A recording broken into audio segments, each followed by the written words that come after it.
तो हम भी सही ही चल रहे हैं, हमारा भी सही चल रहा है हिसाब किताब। 8वें दिन के विश्राम के लिए देवी भागवत की कथा हम लोग सुनेंगे। ठीक है। सर्व मंगल मांगल्ये शिवे सर्वार्थ साधिके शरण्ये त्र्यंबकम गौरी नारायणी नमोस्तुते। हैं? तो कल समाप्त करके देवी जी की आरती करेंगे, आज नहीं, कल समापन पे देवी जी की आरती होगी और कल ही समाप्त हो जाएगा। इसलिए कोई नौमी चाहे तो आज करे या कल करे, बट आज दोनों का फल मिल जाता है अष्टमी पूजन से। ठीक है। तो हम लोगों ने कल तक जो पढ़ा उसमें कल बहुत ही अच्छी अ, कथा हुई, काफी लंबा कथा हुआ कल। नहीं, उसकी रिकॉर्डिंग मेरे सीसीटीवी में है, बट सीसीटीवी से मैंने रिकॉर्डिंग निकालने की कोशिश किया था, लेकिन वो वीडियो निकल नहीं पाया। फाइल तो सेव हुआ लेकिन वो प्ले नहीं हो रहा, आई डोंट नो व्हाई। आज मैं कोशिश करूंगा दिन में। सीसीटीवी है ना, सीसीटीवी में सारी आवाज रिकॉर्ड होती है। तो कल की सारी कथा सीसीटीवी में रिकॉर्ड है। तो मैं सीसीटीवी से वो क्लिप निकाला, लेकिन पता नहीं कैसे फाइल फॉर्मेट सही नहीं रहने की वजह से मैं उसको रिट्रीव नहीं कर पाया। आज दिन में कोशिश करूंगा। ऑडियो भी है, वीडियो भी है। हाँ, हॉल में एक सीसीटीवी लगी है, उसमें ये रिकॉर्डिंग हुई है कल की कथा। अगर हम मिस करते हैं तो वहाँ रिकॉर्डिंग हो जाती है ऑटोमेटिक, बड़े स्पष्ट आवाज में। तो आज दिन में हम कल की कथा रिट्रीव करके डालने की कोशिश करेंगे, अगर हुआ तो। और देखो क्या है कि वैसे तो सीसीटीवी से सारे फुटेज मैं सेव कर लेता हूँ, लेकिन कल वाली फुटेज सेव ही नहीं हो रही है। ये क्या बोलेंगे, इसलिए मैं एक प्रयास और करूंगा। अगर नहीं हुआ तो माता भगवती की कृपा समझ करके मैं उसको छोड़ दूंगा। क्योंकि कल देखो वीडियो रिकॉर्डिंग नहीं कर पाए और फुटेज भी नहीं सेव हो रहा है, तो इसको क्या बोलेंगे आप। एक लास्ट ऑप्शन मैंने ढूंढा, वो भी नहीं। आज सुबह मैं किया कोशिश, लेकिन हुआ ही नहीं। जैसी इच्छा, है ना। नारद जी कहते हैं, प्रभु, नारद जी कहते क्या, नारद जी पूछते हैं नारायण से, आपकी कृपा से मुझे महालक्ष्मी का महान अद्भुत उपाख्यान तो पता चल गया। अब आप भगवती स्वाहा और भगवती स्वधा, दोनों भगवती दक्षिणा के चरित्र और उनके महत्व को सुनाइए। स्वाहा स्वधा, ठीक है।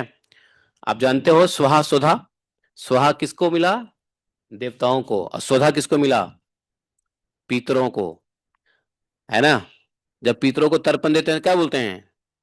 स्वधा। और देवताओं को हवन देते हैं तो स्वाहा। स्वाहा। पितरों को तर्पण देते हैं तो स्वधा बोलते हैं। तो ये स्वधा मिला पितरों को और स्वाहा देवताओं को। तो इनकी कथा यहाँ पे आ रही है। नारायण सुनाते हैं नारद जी को ये कथा कि देखो नारद जी, ब्राह्मण और क्षत्रिय आदि वर्ण भक्ति पूर्वक जो हवन करते थे वह देवताओं को उपलब्ध नहीं होता था। इसी से वे सब उदास होकर ब्रह्म सभा में गए थे और वहां जाकर उन्होंने यज्ञों में आहार नहीं मिलने के कारण दुखी होकर के ब्रह्मा जी से विनती किया। बताया कि ब्रह्मा जी, हम लोग को आहार नहीं मिल रहा है। ब्रह्मा जी ने देवताओं की प्रार्थना सुना और सुन करके भगवान कृष्ण के शरण लिए, ध्यान से मन ही मन भगवान कृष्ण का ध्यान किया। तब भगवान ने उन्हें आदेश दिया और उसी के अनुसार ध्यान करके ब्रह्मा जी भगवती मूल प्रकृति की उपासना करने लगी। भगवान ने आदेश, कृष्ण ने आदेश दिया, भगवान श्री कृष्ण आदेश दिया, तुम भगवती की उपासना करो। ये जो ये डिपार्टमेंट भगवती का है। माता खिलाती पिलाती है नहीं, भाई बच्चों को खाने खिलाने पिलाने का किस जिम्मेदारी किसको है? माता को है। भगवान ने कहा ये सब माता से मांगो, माता से करो, माता की आराधना। ब्रह्मा जी माता का आराधना किया, उपासना किया। तब भगवती प्रकट हुई, समझे? तो स्वाहा, भगवती स्वाहा भुवनेश्वरी की कला से प्रकट हुई और परम सुंदरी देवी के विग्रह में सुंदर श्याम कांति थी, उनका मनोहर रूप। वो देवी मुस्कुरा रही थी, भक्तों पर अनुग्रह करने के लिए उत्सुक। भगवती स्वाहा ने ब्रह्मा जी के मुख के सामने आ गई, उपस्थित हो गई और कहा, हे पद्म योनि। पद्म योनि मतलब कमल के योनि से निकला हुआ। ब्रह्मा जी, वर मांगो, क्या चाहिए? भगवती का आराधना किया तो निकली क्या? स्वधा, भगवती के अंश से श्री राधे। तो ब्रह्मा जी बोले कि आप परम सुंदरी देवी अग्नि की दाहिका शक्ति होने की कृपा करो, अग्नि की दाहिका शक्ति बन जाओ। तुम्हारे बिना अग्नि आहुतियों को भस्म करने में सक्षम नहीं है। आपके बिना अग्नि भस्म नहीं कर सकते हैं आहुतियों को, जो आहुति यज्ञ में दिया जाता है ना। तो इस प्रकार से आप कृपया करके क्या कीजिए, जो भी मानव आप कोई भी मंत्र पढ़ करके अंत में आपका नाम स्वाहा का उच्चारण करेंगे और हवन का पदार्थ अग्निकुंड में डालेंगे, वह देवताओं को आसानी से मिल जाएगा। इस प्रकार से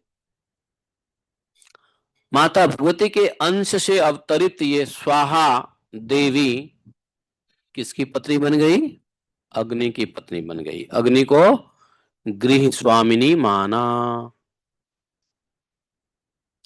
लेकिन ब्रह्मा जी के बात को सुन करके, आज्ञा को सुन करके भगवती स्वाहा उदास हो गई।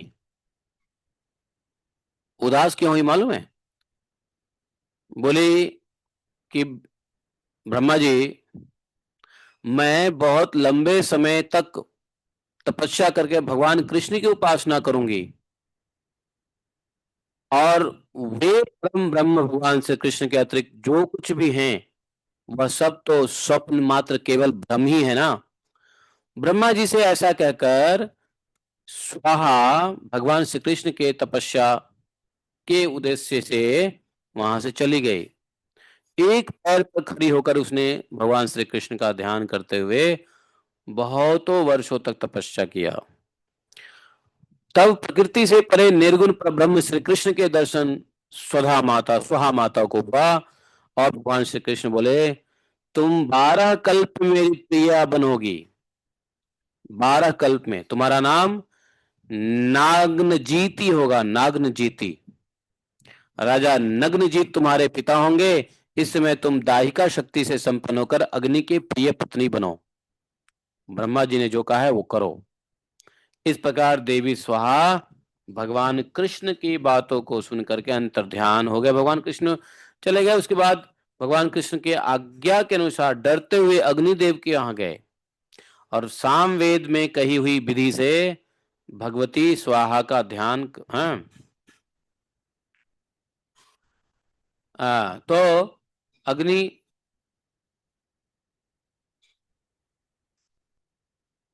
नहीं तो यहाँ क्या कह रहे हैं, भगवान कृष्ण तो चलो स्वाहा को इस प्रकार से आज्ञा दे के चले गए। उनकी आज्ञा के अनुसार डरते हुए अग्निदेव वहां आए। अग्निदेव भी डरते हुए आए और भगवती जननी, जग जननी भगवती का ध्यान करने लगे, जगत जननी। उसके बाद उन्होंने देवी की भली भांति पूजा और स्तुति की। उसके बाद भगवती स्वाहा और अग्निदेव का मंत्र पूर्वक विवाह संस्कार संपन्न हुआ।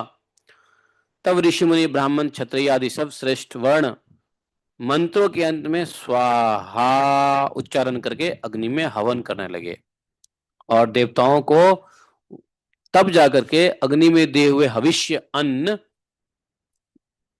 किसको मिले? देवताओं को प्राप्त होने लगा।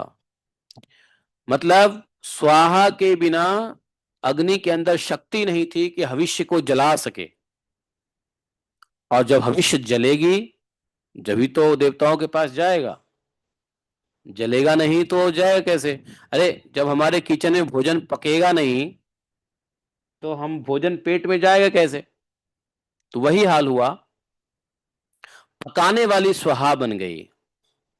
और इसलिए मंत्रों के अंत में स्वाहा, स्वाहा मतलब हे देवी, हमारे दिए हुए भविष्य को आप विष्णु और अन्य देवताओं को पहुंचा दीजिए।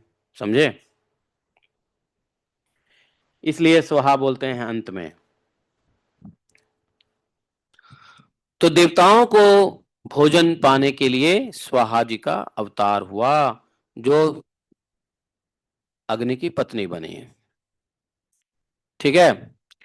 जानते हो यहां तक कि यदि मंत्र नहीं भी पढ़ोगे, अगर मंत्र नहीं पढ़ोगे और आपने अग्नि कुंड को में अग्नि जला करके आपने हवन की सामग्री को घी में मिला करके डाला, तो आप यदि स्वाहा स्वाहा बोलोगे ना, उसी से काम चल जाएगा, देवताओं को मिल जाएगा।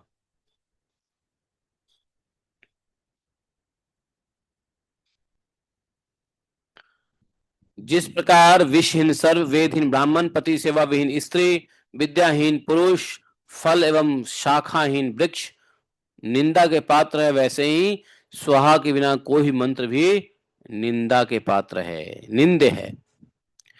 ऐसे मंत्र से किया हुआ हवन कोई फल नहीं देता। फिर तो सभी ब्राह्मण संतुष्ट हो गए, देवताओं को आहुतियां मिलने लगी हैं। भगवती स्वाहा से संबंध रखने वाली इस प्रकार ये उपाख्यान बताया है। बड़ा अच्छा है, सुख मोक्ष को प्रदान करने वाला ये उपाख्यान है। जानते हो, इसलिए कई लोग, जैसे आप कोई मंत्र पढ़ो और मंत्र में यदि आपने स्वाहा नहीं बोला तो वो देवताओं को उसका भाग नहीं मिलता। हर यज्ञ में देवताओं को भाग तब मिलेगा स्वाहा बोलोगे। इसलिए आ, हमने देखा है कि गीता में भी जैसे एक श्लोक पढ़ा, लास्ट में स्वाहा करके डाल दिया, तो इससे मानसिक रूप से अग्नि और उनकी पत्नी स्वाहा देवताओं को यज्ञ का शेष भाग पहुंचा देते हैं और देवताओं को प्रसन्नता होती है। इसलिए आप लोग देखो, यहाँ किसी को गायत्री दीक्षा हुआ है? नहीं हुआ है? किसी की गायत्री दीक्षा हुई है तो वो इस बात को समझेंगे। 7 गायत्री दीक्षा में एक दीक्षा होती है स्वाहा वाली दीक्षा होती है ना, छठा छठा छठा मंत्र जो होता है। जागोलनी माता जी का दीक्षा हो गया ना, गायत्री दीक्षा है? नहीं हुआ है? हो गया ना। तो 7 में जो छठा मंत्र है क्या है? वो स्वाहा वाला मंत्र है, नहीं है? हमारे 7 गायत्री दीक्षा में तो उसके बिना देवताओं को नहीं मिल सकता है तुष्टि संतुष्टि, उनका पेट ही नहीं भरेगा देवताओं को, इसलिए स्वाहा डाला गया है।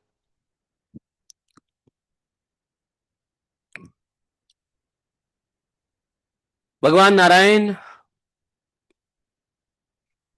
अब स्वाहा की तो कथा बोल दी है, बोले स्वधा कहाँ से आया? स्वधा, तो स्वधा कहाँ से आया सुनो। बोले ब्रह्मा के सृष्टि के आरंभ में 7 पितरों का सृजन किया और 7 पितरों को देखकर उनके भोजन के लिए श्राद्ध तर्पण पूर्वक दिया हुआ पदार्थ निश्चित किया। जैसे देवता का सृष्टि किया वैसे पितरों का भी सृष्टि किया और 7 पितरों को सृष्टि किया। इन पितरों को श्राद्ध के रूप में, श्राद्ध और तर्पण के रूप में जो दिया हुआ अन्न है वो इनको मिलता है, इनको यज्ञ से नहीं मिलता है। देवताओं को यज्ञ से मिलता है लेकिन पितरों को श्राद्ध और तर्पण से मिलता है। तो ब्रह्मा जी तो पितरों के आहार श्राद्ध का विधान किया किंतु व्यक्तियों के लिए किए हुए कव्य पदार्थ पितर तक नहीं पहुंच सकते थे।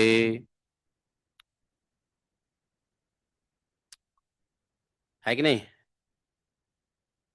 देखो, एक होता है गव्य, एक होता है कव्य।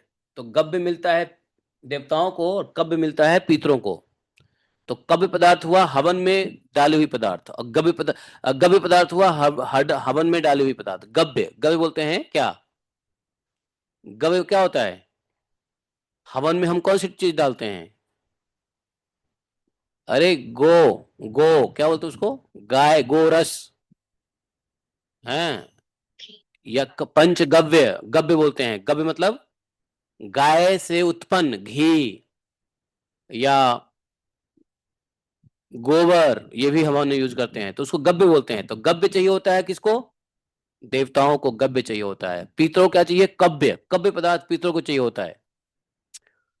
गाय जो है, गाय वास्तव में गाय की उत्पत्ति ही संसार में यज्ञ के लिए हुआ है। गाय का मुख्य उद्देश्य यज्ञ की सामग्रियों को देना होता है, और यज्ञ के सामग्रियों के फलस्वरूप मनुष्य और देवताओं को मिलता है घी, दूध, दही, मूत्र और गोबर इत्यादि, पंचगव्य जो कहलाता है। तो गव्य होता है देवताओं के लिए, कव्य होता है पितरों के लिए। तो गव्य कैसे पहुंचेगा? गव्य कैसे पहुंचा? तो स्वाहा से। अब कव्य कैसे पहुंचे? क्योंकि कव्य जो है पितर पदार्थ है और पितरों को पहुंच नहीं रहा है। पितर लोग की भूख शांत नहीं हो रही है। पितर लोग भी एक बार ब्रह्मा जी के पास चले गए, महाराज हमें भूख लग रही है, हमारा भोजन तो दीजिए। ब्रह्मा जी से सारी बात सुनाए। तब विधाता ब्रह्मा ने एक परम सुंदर मानसी कन्या प्रकट की। ब्रह्मा जी ने ही मानसी कन्या प्रकट की, और उस कन्या का नाम रखा स्वधा। समझे? स्वधा जो कन्या, मानसी कन्या हुई ब्रह्मा जी के, इनके अंदर भगवती लक्ष्मी जी के सभी शुभ लक्षण मौजूद थे। समझे? वह अपने चरण कमलों को शतदल कमल पर रखे हुए थी, और उसे पितरों की पत्नी बनाया गया। ब्रह्मा जी ने कहा आप पितरों को की पत्नी बनिए। अरे भाई, पत्नी ही तो भोजन देती है ना। है, देखो जिस व्यक्ति की पत्नी नहीं है वो भोजन के लिए कैसे भटकना पड़ता है। मान लो, आप कहोगे कि अरे ये सत्य है कि पत्नियां ही भोजन देती है। अब मान लो कोई ब्रह्मचारी है, सन्यासी है, बाबा जी है, तो उसको कौन भोजन दे रहा है? उनकी अपनी पत्नी नहीं दे रही है, दूसरों की पत्नी तो दे रही है। क्यों? यहाँ जितने साधु सन्यासी जाते हैं, भटकते हैं, मधुकरी करते हैं, तो मधुकरी कौन बनाती है? ये ब्रजवासी, ब्रज के लोगों की पत्नियां ही तो ब्रजवासिनी बनाती है ना, नहीं है? तो भोजन पत्नियों से मिलता है, चाहे अपनी पत्नी हो या चाहे किसी दूसरे की पत्नी हो। भोजन तो भैया पत्नी के हाथ से ही मिलेगा। सत्य बात है कि नहीं, है बताओ? सन्यासी लोग को भोजन कौन बना के देता है? पत्नी बना के देती है ना। क्यों? दूसरे की पत्नी। है। अब देवताओं को भोजन चाहिए, तो सूर्य की पत्नी ने दिया। अब यहाँ पितरों को भोजन चाहिए, तो पितरों की पत्नी चाहिए, तो पत्नी बना दिया भगवान। ब्रह्मा जी ने कहा ले बेटा तुम्हें पत्नी। जिसको पत्नी ने दिया समझो भोजन। अगर पत्नी नहीं होती संसार में तो भोजन नहीं मिलता किसी को। अब देखो, भूत की पत्नी नहीं होते, भोजन नहीं मिलता, उनको तड़पते रहते हैं। जिनकी पत्नी ना हो तो भूत प्रेत की पत्नी होते हैं क्या? नहीं होते हैं। इसलिए वो भोजन के लिए तड़पते हैं, प्यासे रहते हैं वो लोग। यही भूखे प्यासे पितर गए ब्रह्मा जी के पास। ब्रह्मा जी ने कहा लो बेटा, ये सुंदर सुधा नाम की पत्नी है, इसको ग्रहण करो, ये सब लक्ष्मी है। ठीक है, लक्ष्मी के चिन्ह विराजमान थे। पितरों को पत्नी बना दिया। ब्रह्मा जी ने पितरों को संतुष्ट करने के लिए क्या किया, इस तुष्टि स्वरूपणी को पत्नी रूप से उन्हें सौंप दिया।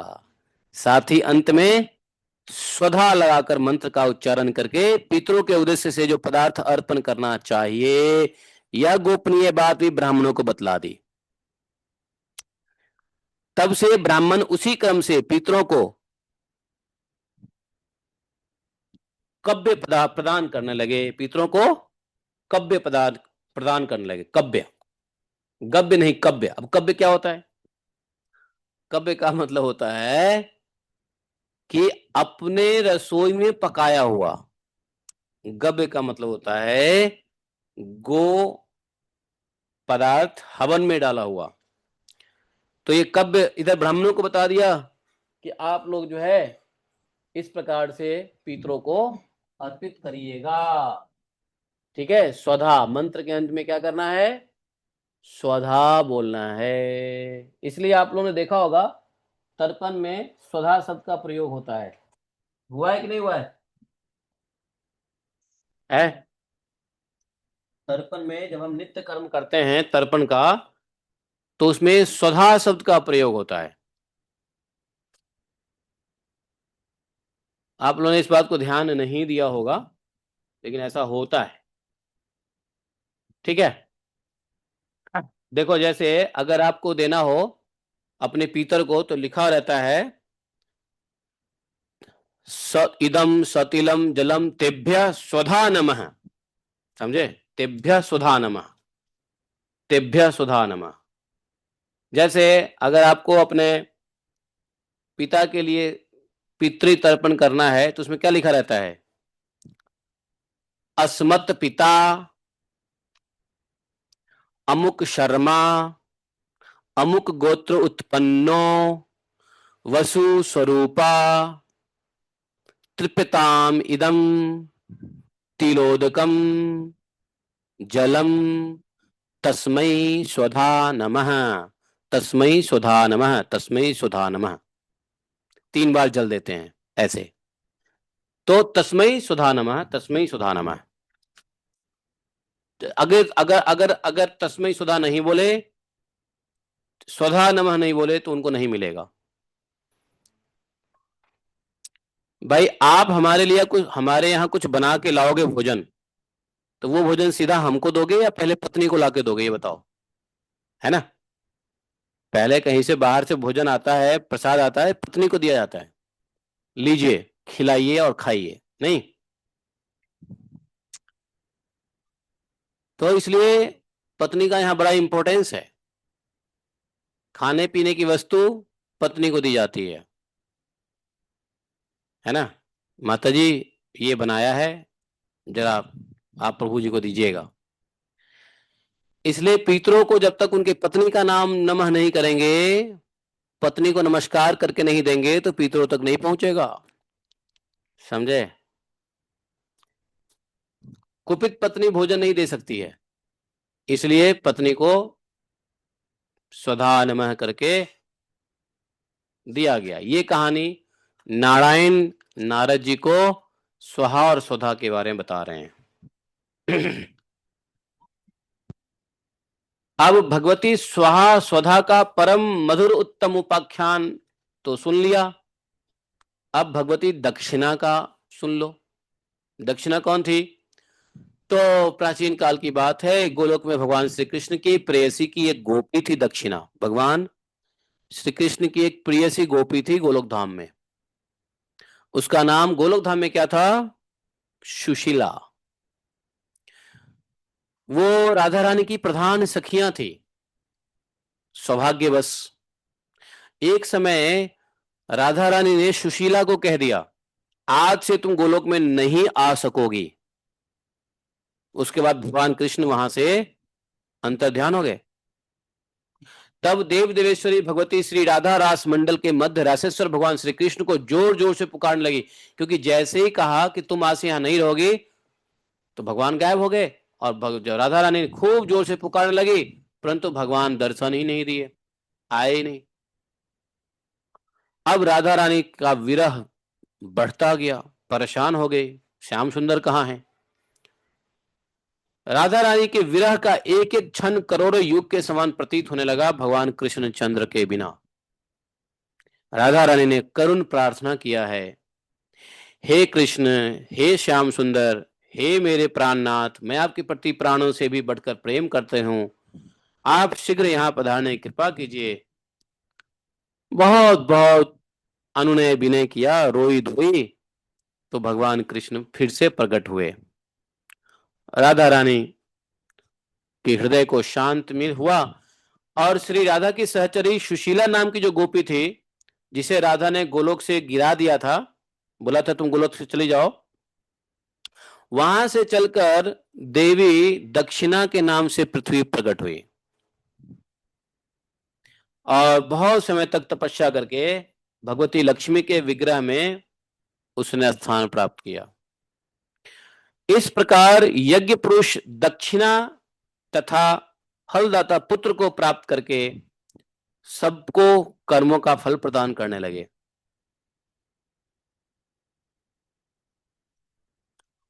तब देवताओं के मन में बड़ी प्रसन्नता हुई, सभी सफल मनोरथ पा करके अपने अपने स्थान पर गए। अब जैसे मान लो यज्ञ हो गया, यज्ञ का फल भी तो चाहिए, यज्ञ उसको दक्षिणा भी तो चाहिए, तो वही भगवती लक्ष्मी के विग्रह में जाकर के यही दक्षिणा बनी। समझे? फल की प्राप्ति तब तक नहीं होता है जब तक दक्षिणा नहीं दिया जाए। आप यज्ञ करवाओगे, ब्राह्मण को दक्षिणा नहीं दोगे तो कोई फल नहीं होगा। इसलिए दक्षिणा दिए बिना यज्ञ का फल नहीं होता है। और यह वही दक्षिणा है जो सुशीला नाम की गोपी थी गोलोक धाम में। यज्ञ पुरुष भगवान ने इनको लक्ष्मी के रूप में वास कर दिया, इसलिए दक्षिणा के रूप में कुछ द्रव्य दिया जाता है, रुपया पैसा दिया जाता है। देखो, दक्षिणा में आप कपड़ा दो, कुछ भी दो, वो ठीक है, लेकिन यदि आपने द्रव्य नहीं दिया तो यज्ञ का फल सक्सेस नहीं होता है। इसलिए दक्षिणा में लक्ष्मी देना बहुत जरूरी है। लक्ष्मी से खरीदी हुई वस्तु दोगे तो उससे काम नहीं चलेगा। लक्ष्मी 11 रुपए दो, 21 रुपए दो, 121 रुपए दो, 551 रुपए दो, लक्ष्मी देना पड़ेगा आपको। इसलिए दक्षिणा का बड़ा महत्व है। समझ गए? अब सभी देवता लोग, दक्षिणा जब आ गई तो फल मिल गया, देवता संतुष्ट हुए, देवताओं का मन मनोरथ पूरा हुआ। तो धर्मदेव के मुख से ऐसा सुना है, कर्ता को चाहिए कि कर्म के पश्चात तुरंत दक्षिणा दे, तभी सद्य फल, संपूर्ण फल प्राप्त होता है। यह वेदों की स्पष्ट वाणी है। यदि दैववश अथवा अज्ञान से यज्ञ करता कर्म संपन्न हो जाने पर तुरंत ही ब्राह्मणों को दक्षिणा नहीं देता और साथ ही यजमान का संपूर्ण कर्म भी निष्फल हो जाता है, साथ साथ उसी पाप के फलस्वरूप उस पातकी मानव को दरिद्र और रोगी होना पड़ता है। यदि कोई यज्ञ किया, दक्षिणा नहीं दिया, तो दरिद्र और रोगी होना पड़ता है। लक्ष्मी अत्यंत भयंकर शाप देकर उसके घर से चली जाती है। उसके दिए हुए श्राद्ध और तर्पण को पितर ग्रहण नहीं करते। ऐसे ही देवता उसकी की हुई पूजा तथा अग्नि में दी हुई आहुति भी स्वीकार नहीं करते हैं। यहाँ पे वो आई है नोएडा से माता जी, एक है, वो नहीं है यहाँ पे, नोएडा से माता जी नहीं है अभी।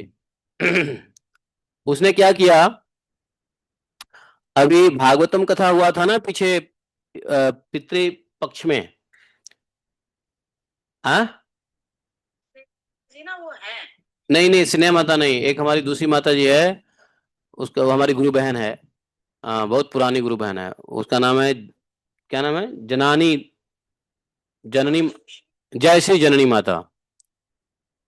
तो जयश्री जननी माता ने पूरी भागवतम सुना और भागवतम सुनने के बाद एंड में मुझे उसने क्या किया, 501 रुपए ट्रांसफर किया मेरे मोबाइल पे। हमने कहा माता जी ये किस लिए? नहीं प्रभु जी, दक्षिणा आपने पितरों के लिए भागवतम सुनाया है, हमने सुना है, तो दक्षिणा बहुत इंपॉर्टेंट है देना। हमने कह रहे हैं ऐसी क्या बात है, ये तो हम लोग ऐसे ही कर रहे हैं, कोई औपचारिकता तो है नहीं, फॉर्मेलिटी तो है नहीं। नहीं नहीं, दक्षिणा के बिना हमारा मनोरथ ही पूरा नहीं होगा। वो मुझे यही कहानी कह रही थी, मुझे कही कि नहीं प्रभु जी, आपको पता है ना, एक सुशीला नाम की थी, जब सुहा बनी पत्नी तो सुशीला बन गई दक्षिणा, और उसमें दक्षिणा के बिना जो है वो फल नहीं मिलता है, उल्टा श्राप मिलता है, दरिद्र रोगी होना पड़ता है, तो प्लीज आप इसको रख लीजिएगा। मैंने इस बात को सुन करके कहा ठीक है, बिल्कुल सही कहा आपने, मैंने रख लिया, नहीं तो मैं उसको रिटर्न कर रहा था। तो वो बड़ी, मतलब जब तक ये बात मुझे नहीं सुनाती तब तक मैं उसको एक्सेप्ट नहीं करता था, लेकिन फिर भी उसने जो बात कहा जयश्री जनानी माता जी ने, बहुत बढ़िया, ये बात होता है। तो जिस निमित्त अगर हम इस निमित्त सुनते हैं, या कोई यज्ञ, ये भागवत सप्ताह यज्ञ है, या गीता का यज्ञ है, या हवन यज्ञ है, या पितृतर्पण यज्ञ है, तो इस प्रकार के यज्ञों में के बाद दक्षिणा आवश्यक होता है ब्राह्मणों को देना। जैसे हम लोगों ने दिया भी, हम लोगों ने दिया ब्राह्मणों को दक्षिणा, कई ब्राह्मणों को दिया, ब्राह्मण भोजन के बाद भी दिया, भोजन के उपरांत भी दक्षिणा दिया। अच्छा, भोजन के उपरांत दक्षिणा क्यों देना होता है जानते हो? भगवान को तृप्त करने, भगवान को अपना भोजन कराने का दो तरीका होता है। एक तो हवन में डालोगे, उससे भगवान को जाएगा, क्योंकि अग्नि भगवान का मुख है, तो अग्नि में डालोगे तो भगवान को जाएगा आपका भोजन। दूसरा, ब्राह्मण के मुख में डालोगे तो भगवान को जाएगा। तो ब्राह्मण और अग्नि के माध्यम से भगवान को भोजन दिया जाता है, भोजन कराया जाता है, समझे? अब भगवान को जब भोजन करा दिया तो एक प्रकार ब्राह्मण के मुख में आप कुछ देते हो ना, तो वो यज्ञ हो गया। जैसे यहाँ पे हवन में यज्ञ डालते हैं स्वाहा, वैसे ब्राह्मण को भोजन करके आप स्वाहा ही कह रहे हो। तो ब्राह्मण के मुख में जो हम खिलाते हैं वो यज्ञ ही होता है, और यज्ञ के उपरांत दक्षिणा होता है, इसलिए ब्राह्मण को बिना दक्षिण का भोजन नहीं कराया जाता। ब्राह्मण को बिना दक्षिण का भोजन कराओगे तो भोजन का कुछ फल नहीं मिलेगा, उल्टा श्राप मिलता है कि दरिद्र हो, रोगी हो, ऐसा मानव को, समझे? इसलिए उस दिन ब्राह्मणों को हम लोग ने दक्षिणा दिया, नहीं दिया है, इन्होंने खूब बांटा, बड़ी चहल पहल से डांट बांटा, इनको पता ही नहीं था कि ब्राह्मण को दक्षिणा क्यों देते हैं। लेकिन ब्राह्मण को दक्षिणा देना बहुत जरूरी होता है। आपने भोजन कराया है तो बिना द्रव्य रूपी दक्षिणा दिए हुए आप का कोई फायदा नहीं होगा, इसलिए द्रव्य रूपी भोजन देना होता है। आप सबने दिया, आप सबने किया। तो ये कथा मुझे वो जयश्री जनानी उस दिन कह रही थी कि नहीं प्रभु जी, प्लीज प्लीज प्लीज। तो कहने का मतलब, मुझे भी स्मरण आया इस कथा को पढ़ करके कि वो मुझे सुनाई थी ये कथा।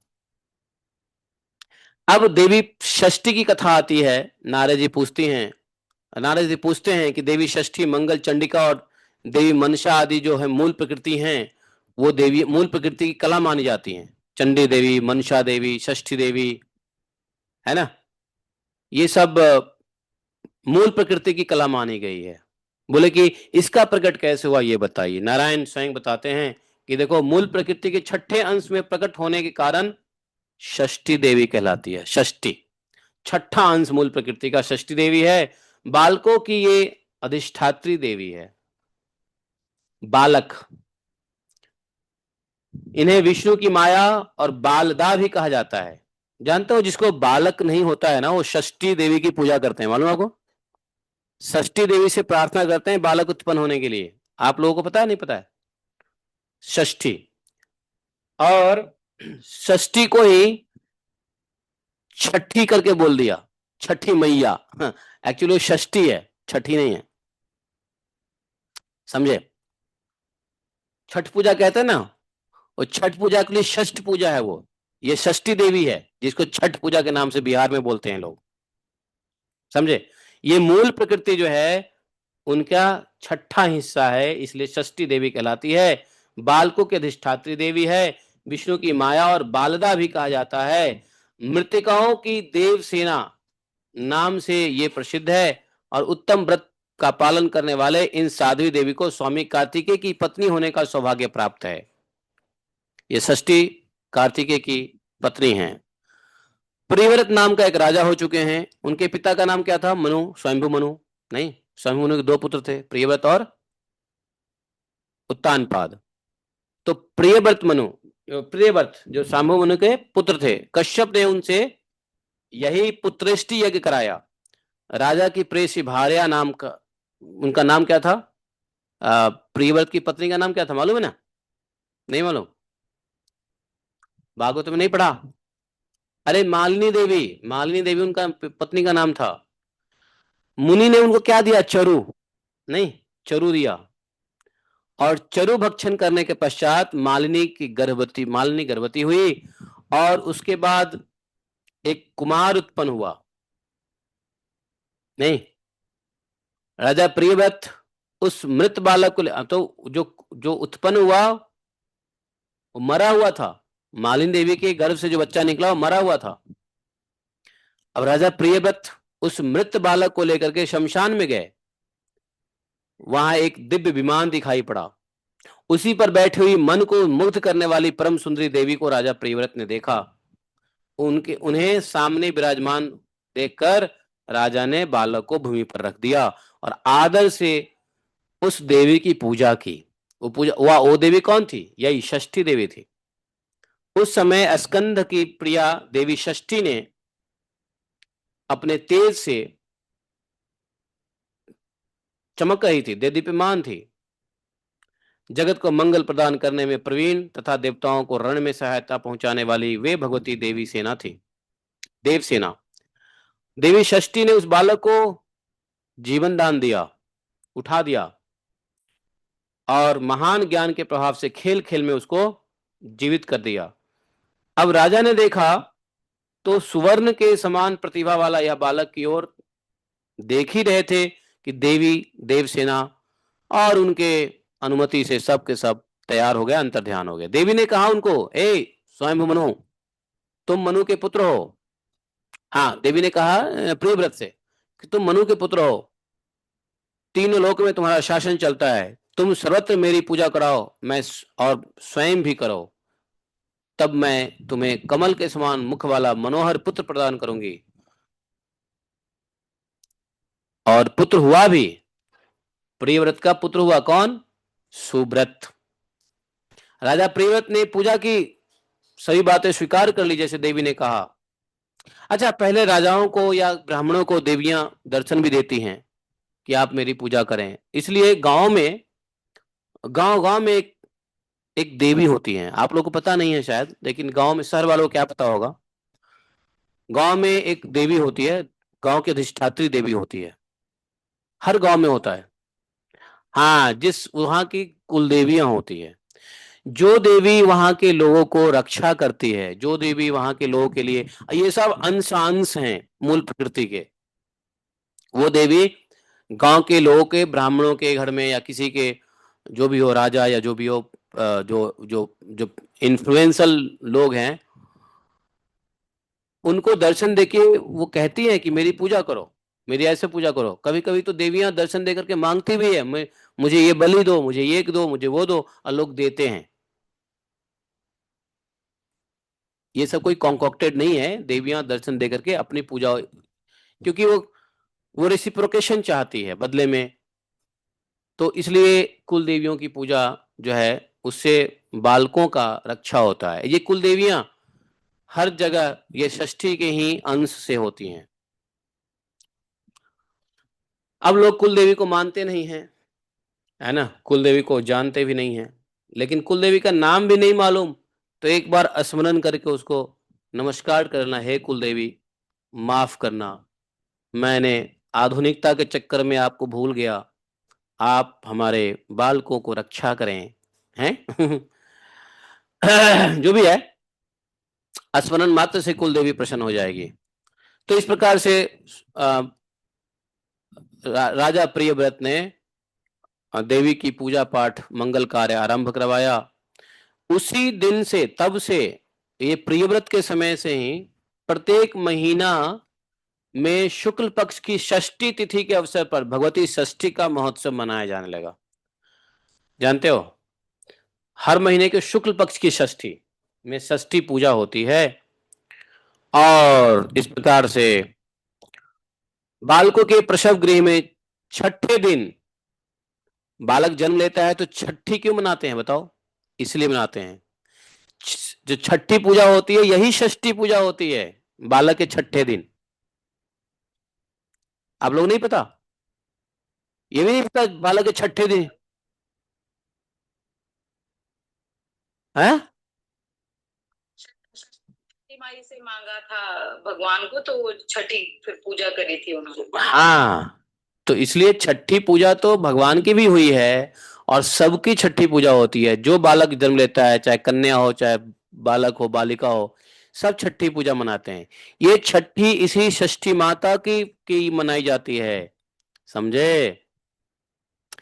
और इसके अलावा जब बालक अन्नप्राशन होता है ना, उस समय भी षष्ठी पूजा होती है, मालूम है ना? देवी की पूजा तब भी होती है जब अन्नप्राशन संस्कार होता है कि नहीं? इसलिए जब भगवान, ये माता षष्ठी की का मंत्र है, वैसे बता दूं, आप मन ही मन इसको कह सकते हैं। कल्याण तथा दया प्रदान करने वाली देवी, जगत की माता, श्वेत चंपक इनका वर्ण है, रत्नाभूषणों से अलंकृत है, पवित्र स्वरूपिणी भगवती देवसेना की मैं उपासना और प्रणाम करता हूँ। विद्वान पुरुषों ध्यान करने के पश्चात भगवती को पुष्पांजलि अर्पित करते हैं। फिर से ध्यान करके षष्ठी के मूल मंत्र को पढ़ते हैं और इन साध्वी देवी की पूजा करने का विधान है। जानते हो, मिथिला में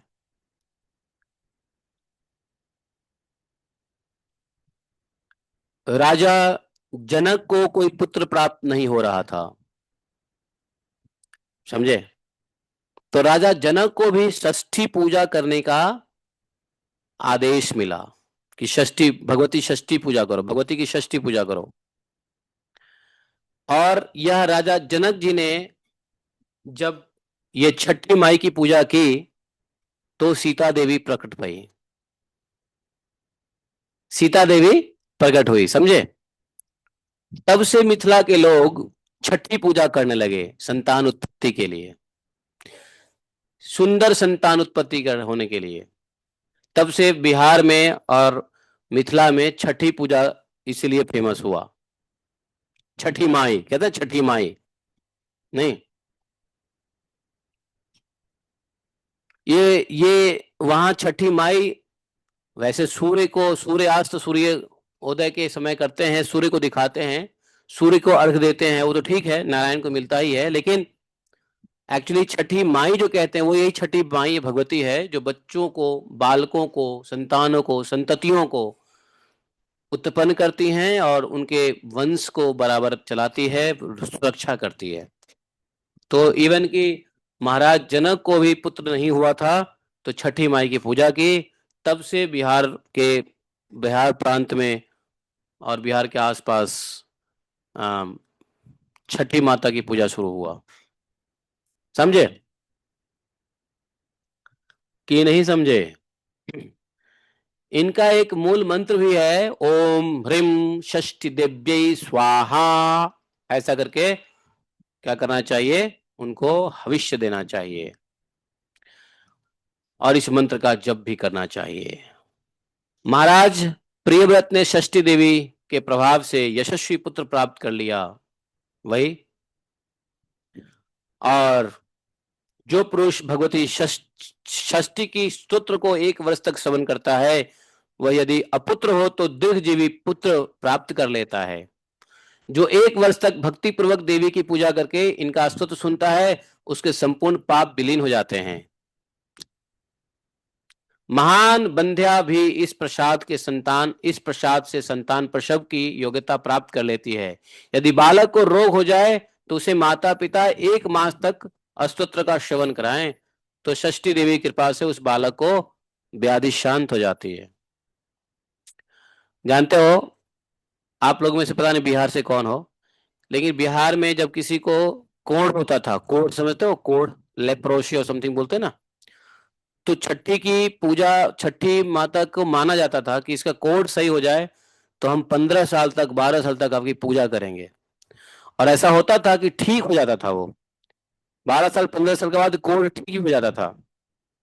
बीमारियों के लिए छठी माता से प्रार्थना करते थे, मेरे पुत्र को आज ये बीमारी हो गया है, हे छठी मैया यदि आप ठीक कर दें तो आपके लिए हम विशेष अर्घ 5 साल तक दें, और रोग भी ठीक हो जाते थे।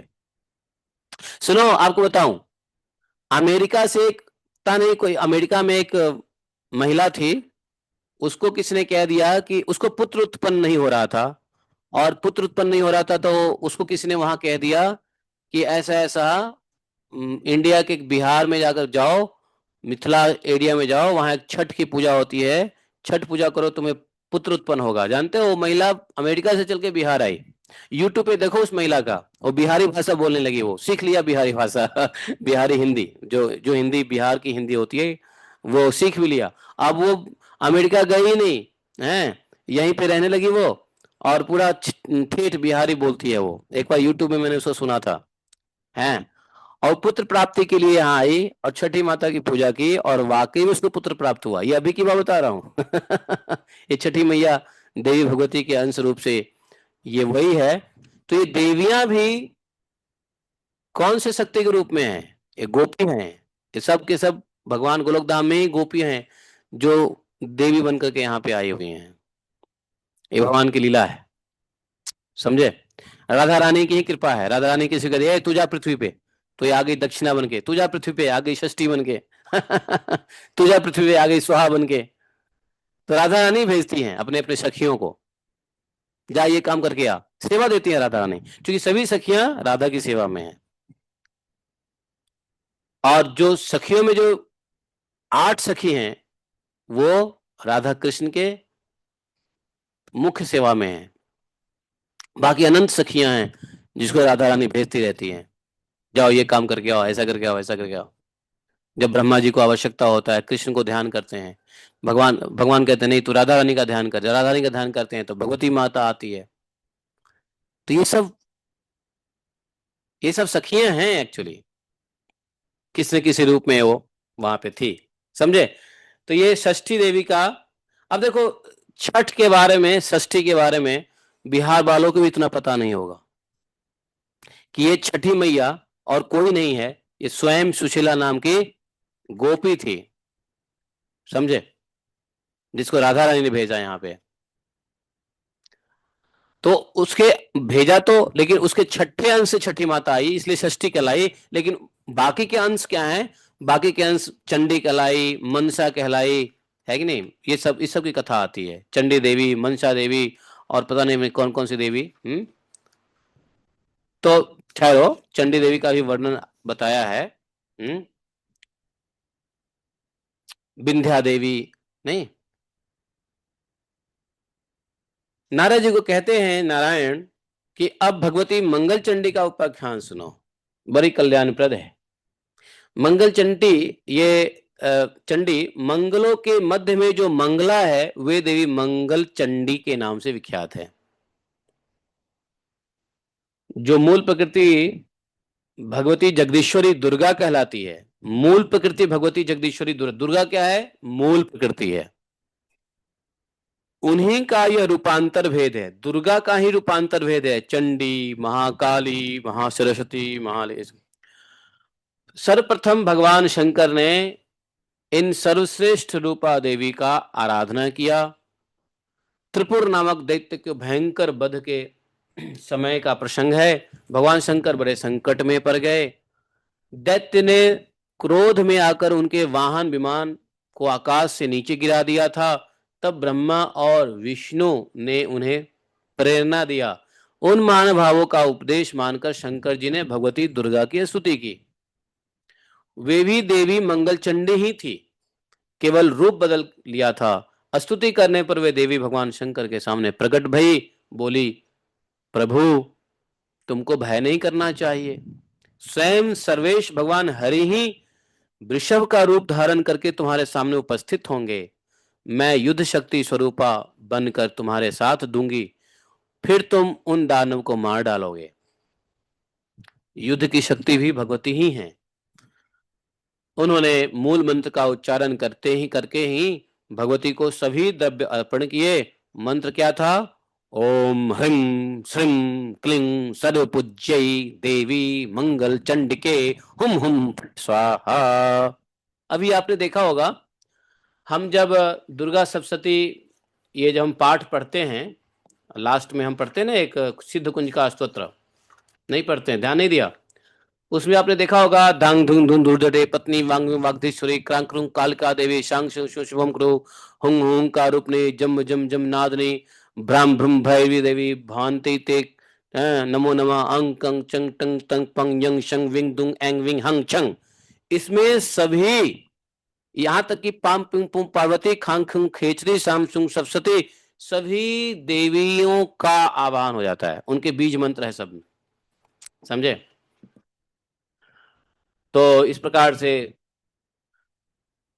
पूजा किया, 10 लाख बार जप करने से इसकी सिद्धि हो जाती है। जो पुरुष मन को एकाग्र करके भगवती मंगल चंडिका के मंगलमय सूत्र का श्रवण करता है, उसे मंगल प्राप्त होता है, अमंगल उसके पास नहीं आ सकता। उसके पुत्र और पत्र में वृद्धि होती है तथा उसे प्रतिदिन मंगल ही दृष्टिगोचर होता है, भगवान नारायण कहते हैं। अब मनसा देवी का चरित्र सुनो, जो धर्म के मुख से मैंने सुना है वो तुमको कहता हूं। चंडी देवी, अच्छा एक बात बताऊं, ये देवी देवताएं, ये देवियां आई किस लिए? वास्तव में भगवान ने देवियों को भेजा देवताओं के काम बनाने के लिए। और देवियां जो है, आए बड़े बड़े राजा, पुराने राजा लोग थे, सृष्टि का निर्माण होना था, प्रजाओं का उत्पत्ति करना था। तो जिसको नहीं हो रहा है, तो स्पेशल कंडीशन में इन देवियों की आराधना होती है। अब क्या हुआ, जैसे जैसे युग बढ़ा, कलयुग आया, कलयुग में सब के सब लालची लोभी तो हैं ही, अब सब देवी के पीछे पड़ गए। उसको देवी का आराधना करने से ये मिला था, हमको भी मिले। अरे उसको मिला था, उसकी मजबूरी थी, उसका समय था, भगवान की प्रेरणा था, देवताओं का आराधना था। तुमको तो, मनुष्य को तो वही मिलेगा जो तुम्हारे भाग्य में विधाता ने लिख रखा है, उससे अधिक नहीं मिलने वाला। तो क्या देवी की पूजा विफल है? तो भैया देवी की पूजा विफल तो नहीं होगा, देवी कृपा जरूर करेगी, लेकिन देवी, आप जिस माया को प्राप्त करने के लिए, कृष्ण को भूलने के लिए जो देवी की प्रार्थना करते हैं, तो देवी आपको इतना देगी कि कृष्ण को इतना भूल ही जाओगे, जन्म जन्मांतर तक भूल जाओगे। इसलिए देवी की पूजा अज्ञानतावश नहीं करनी चाहिए, बड़ा डेंजर है। भगवती की पूजा अज्ञानतावश नहीं करनी चाहिए, नहीं तो यही भगवती जो कृष्ण के पास पहुंचा सकती है, यही देवी भगवती जन्म जन्मांतर तक मोह माया में रख के आपको कृष्ण से दूर भी रखेगी। इसलिए कभी लोभ लालच और भौतिक कामना से देवी की पूजा, देवी का स्मरण नहीं करना चाहिए। हाँ, देवी की पूजा उसने किया जिसने आवश्यक था, और देवताओं की प्रेरणा हुई कि नहीं देवी की, भगवती की पूजा करो, तुम्हें ये मिल जाएगा। लेकिन यहाँ तो किसी को प्रेरणा है नहीं, फिर भी देवी की पूजा किए जा रहे हैं। देवी क्या वो ऐसे हैं क्या कि कुछ कोई भी देवी की पूजा कर, अरे कोई विशिष्ट उद्देश्य होता है जिसके लिए ब्रह्मा जी और शंकर जी और नारद जी, नारायण जी, विष्णु जी, ये सब के सब प्रेरणा देते हैं। क्यों? इसके लिए तुम देवी की पूजा कर लो। अभी आपने देखा, भगवान ही प्रेरणा देते हैं कि तुम षष्ठी की पूजा कर लो। मनु को पुत्र नहीं हो रहा था, सॉरी प्रियव्रत को, तो उसको प्रेरणा मिली कि तुम षष्ठी, अब मनु के पुत्र हैं प्रियव्रत, प्रियव्रत के पुत्र नहीं होंगे तो कहां से सृष्टि चलेगा? तो एक स्पेशल कंडीशन था जहां पे देवी भगवती की पूजा हुई। देवताओं को भोजन नहीं मिल रहा था, तो प्रेरणा हुआ कि देवी की भगवती की पूजा करो, तो देवी भगवती की आराधना किया तो स्वधा स्वाहा आया।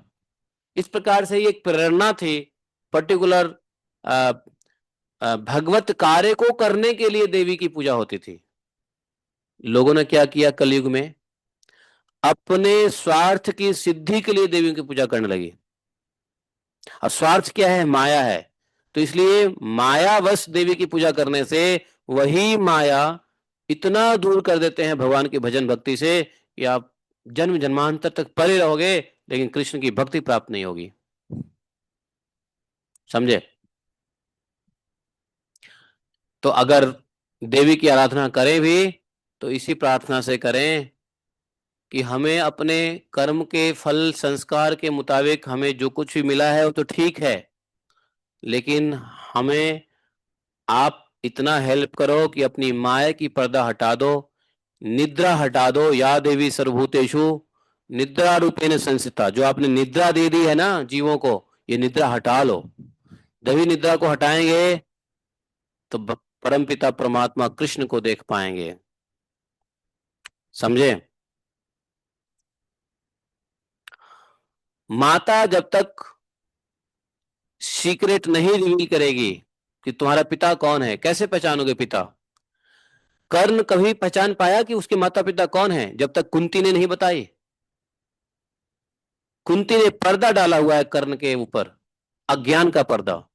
जिस दिन कुंती गई, कर्ण को कहा, बोली बताई कि बेटा तुम क्षत्रिय हो और वो भी तुम कौन्तेय हो, उस दिन उसको पता चला कि उसके माता कौन है, उसके पिता कौन है। तब तक उसको पता ही नहीं था माता कौन है पिता कौन है। वो उसमें से थी कि राधा मेरी माता है और वो निषाद जो है मेरा पिता है, दास, सूत दास जो है, सूत जो है ना पिता है। तो माता की कृपा होती है जब भी जाकर के कोई व्यक्ति ज्ञान पाता है और माया का पर्दा हटता है। तो यही माता है भगवती, जो अज्ञान का निद्रा रूपी पर्दा दे रखा है जीवों को, जो जीव के अंदर में शाश्वत ज्ञान की जागृति नहीं कराने देती। इसी माता की कृपा चाहिए भगवत ज्ञान के लिए, क्योंकि बुद्धि अहंकार चित्त ये सब माया है। माया रचित है बुद्धि अहंकार चित्त,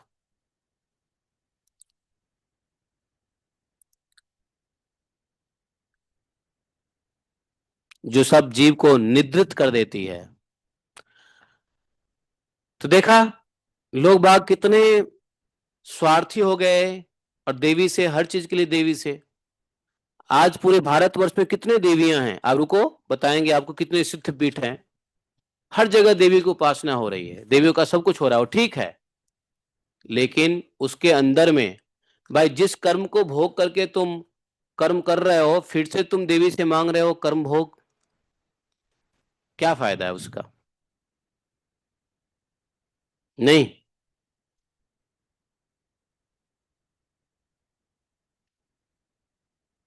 तो कश्यप जी की कन्या हुई, कश्यप जी की एक मानसिक कन्या हुई, मन से जानने की विषय होने के कारण वो देवी मनसा कहलाई। समझे? मनसा देवी किसको कहते हैं?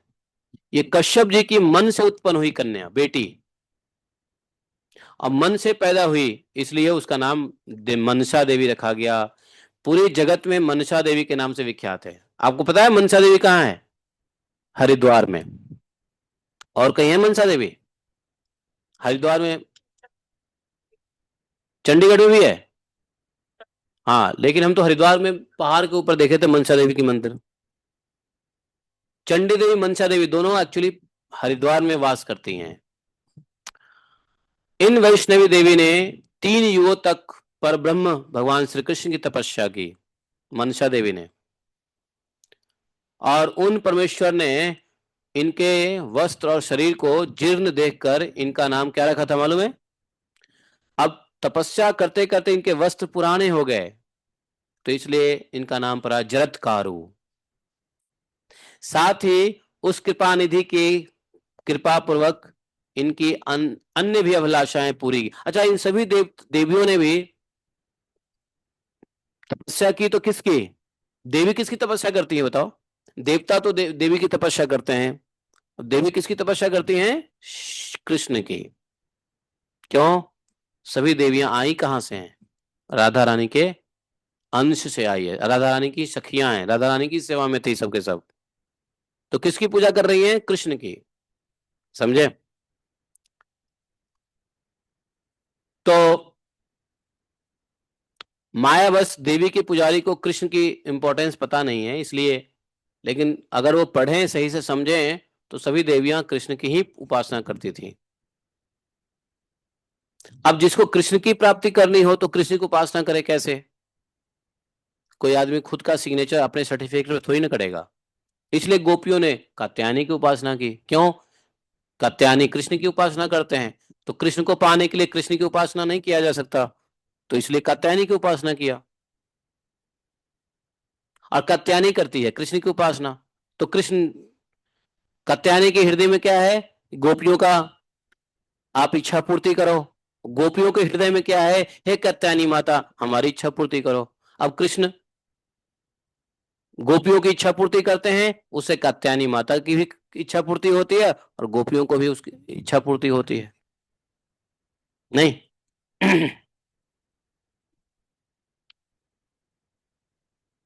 तो उसका नाम इसलिए जरत्कारु रख दिया क्योंकि जीर्ण हो गया था उनका कपड़ा वपड़ा, शरीर शरीर जीर्ण हो गया था लंबे समय तक तपस्या करके। भगवान ने उनकी अभिलाषाएं पूर्ण कर दी, इनकी पूजा का प्रचार किया और स्वयं भी इनकी पूजा की। स्वर्ग और सुपूजित होने के पश्चात, स्वर्ग में पूजे जाने के पश्चात वे ब्रह्मलोक में गई। वहां से भूमंडल पाताल में पधारी। मन को मुग्ध करने वाली ये सुंदरी देवी गौरी नाम से जगत में निरंतर पूजा प्राप्त करने लगी। इसलिए ये साध्वी देवी जगत गौरी के नाम से विख्यात हुई। भगवान शिव ने शिक्षा प्राप्त करने के कारण, भगवान शिव से शिक्षा प्राप्त करने के कारण ये देवी शैवी भी कहलाई। यही गौड़ी है जिसने भगवान शिव से शिक्षा लिया। ये जो भागवत हम लोग पढ़ रहे हैं या जो कथा है, ये शिव जी ने ही गौड़ी को दिया, तो इसलिए शैवी भी कहलाई। भगवान विष्णु की ये अनन्य उपासिका है, इसलिए लोग इन्हें वैष्णवी भी कहते हैं। राजा जन्मेजय के यज्ञ में इन्हीं के सत प्रयत्न से नागों के प्राण की रक्षा हुई थी, अतः इसका नाम नागेश्वरी भी हुई, नाग भगनी भी कहलाई। नाग भगनी अर्थात नाग की बहन, यही जरत्कारु थी ना, महाभारत में पढ़ा ना। विष का संहार करने में परम समर्थ होने से इसका एक नाम विषहरि भी हुई। इसे भगवान शंकर से योग सिद्धि प्राप्त हुआ, अतः इनका नाम सिद्ध योगिनी भी कहलाई। भगवान शंकर से महान ज्ञान और योग आदि प्राप्त करने के कारण विद्वान पुरुष इन्हें मृत संजीवनी भी कहते हैं और महाज्ञानयता कहते हैं कई लोग। ये परम तपस्वी देवी मुनिवर आस्तिक की माता है। अतः ये देवी जगत में आस्तिक माता के नाम से विख्यात हुई। मुनिवर जरत्कारु बड़े महात्मा पुरुष थे। नहीं, उन्होंने पत्नी के रूप में इनको स्वीकार किया था, जरत्कारु को। अतः उनके यहाँ ये जरत्कारु, जगत गौड़ी, मनसा, सिद्ध योगिनी, वैष्णवी, नाग भगिनी, विषहरी, नागेश्वरी, शैवी, जरत्करु प्रिया, आस्तिक माता, महाज्ञानयुता, 12 नाम से विश्व में इनकी पूजा होती है वही, लेकिन कहीं पे जगत गौड़ी की पूजा होती है, कहीं पे सिद्ध योगिनी के नाम से, कहीं पे वैष्णवी के नाम से, कहीं शैवी के नाम से, कभी नागेश्वर के नाम से। एक बात जान लो, ये पूरा भारत वर्ष जो है, ऐसा कोई जगह नहीं है जहां देवी की पूजा नहीं होती हो, जहां देवी विद्यमान नहीं हो। और पूरे भारतवर्ष को देवियां ही रक्षा कर रही होती है। इसलिए भारतवर्ष का कोई कुछ न बिगाड़ सका, ना आगे कोई बिगाड़ सकेगा, क्योंकि यहां इसके अधिष्ठात्री देवी हैं, मां भारती जिसको कहते हैं। मां भारती कौन है?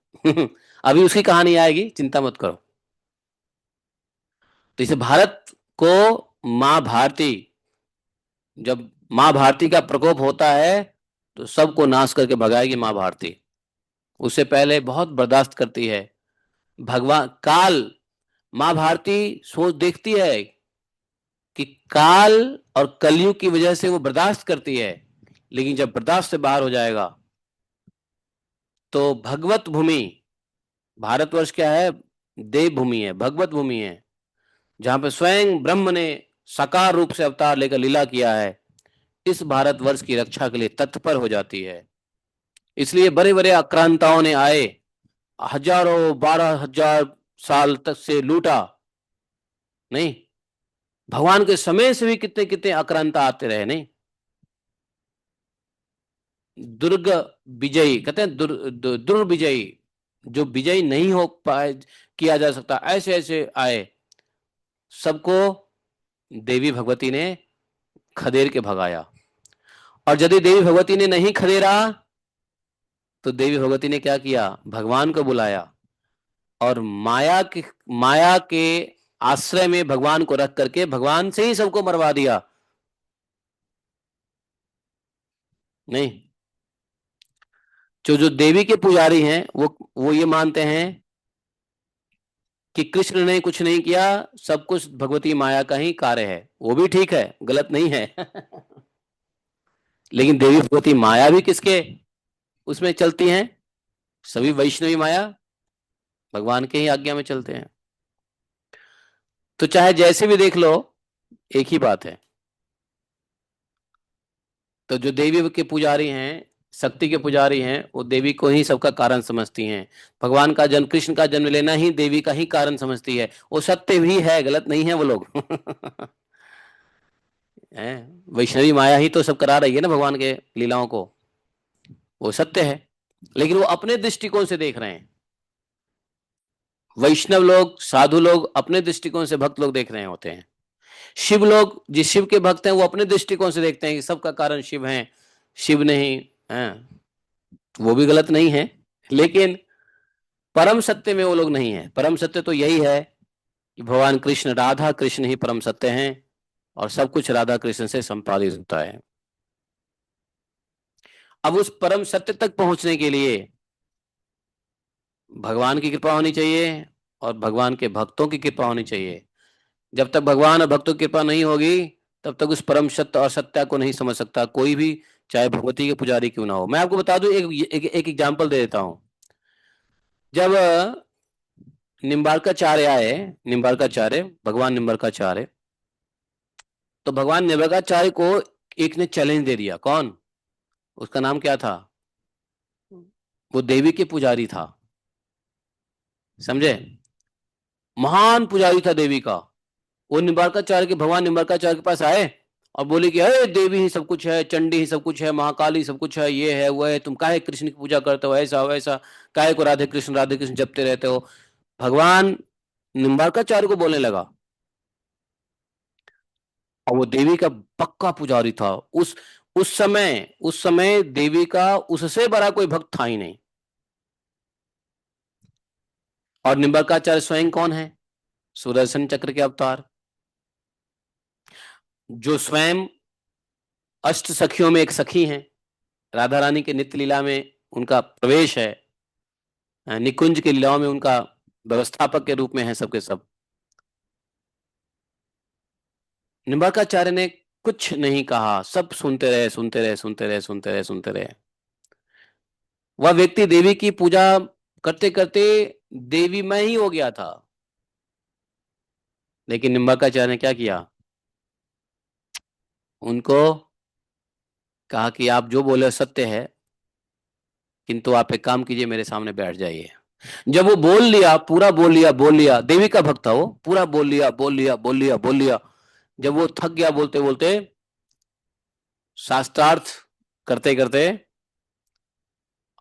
तो शांत हो गया। शांत होने के बाद भगवान निम्बार्काचार्य ने कहा कि काम कीजिए, आप अब आंख बंद कीजिए और अपने हृदय के अंदर झांकिए।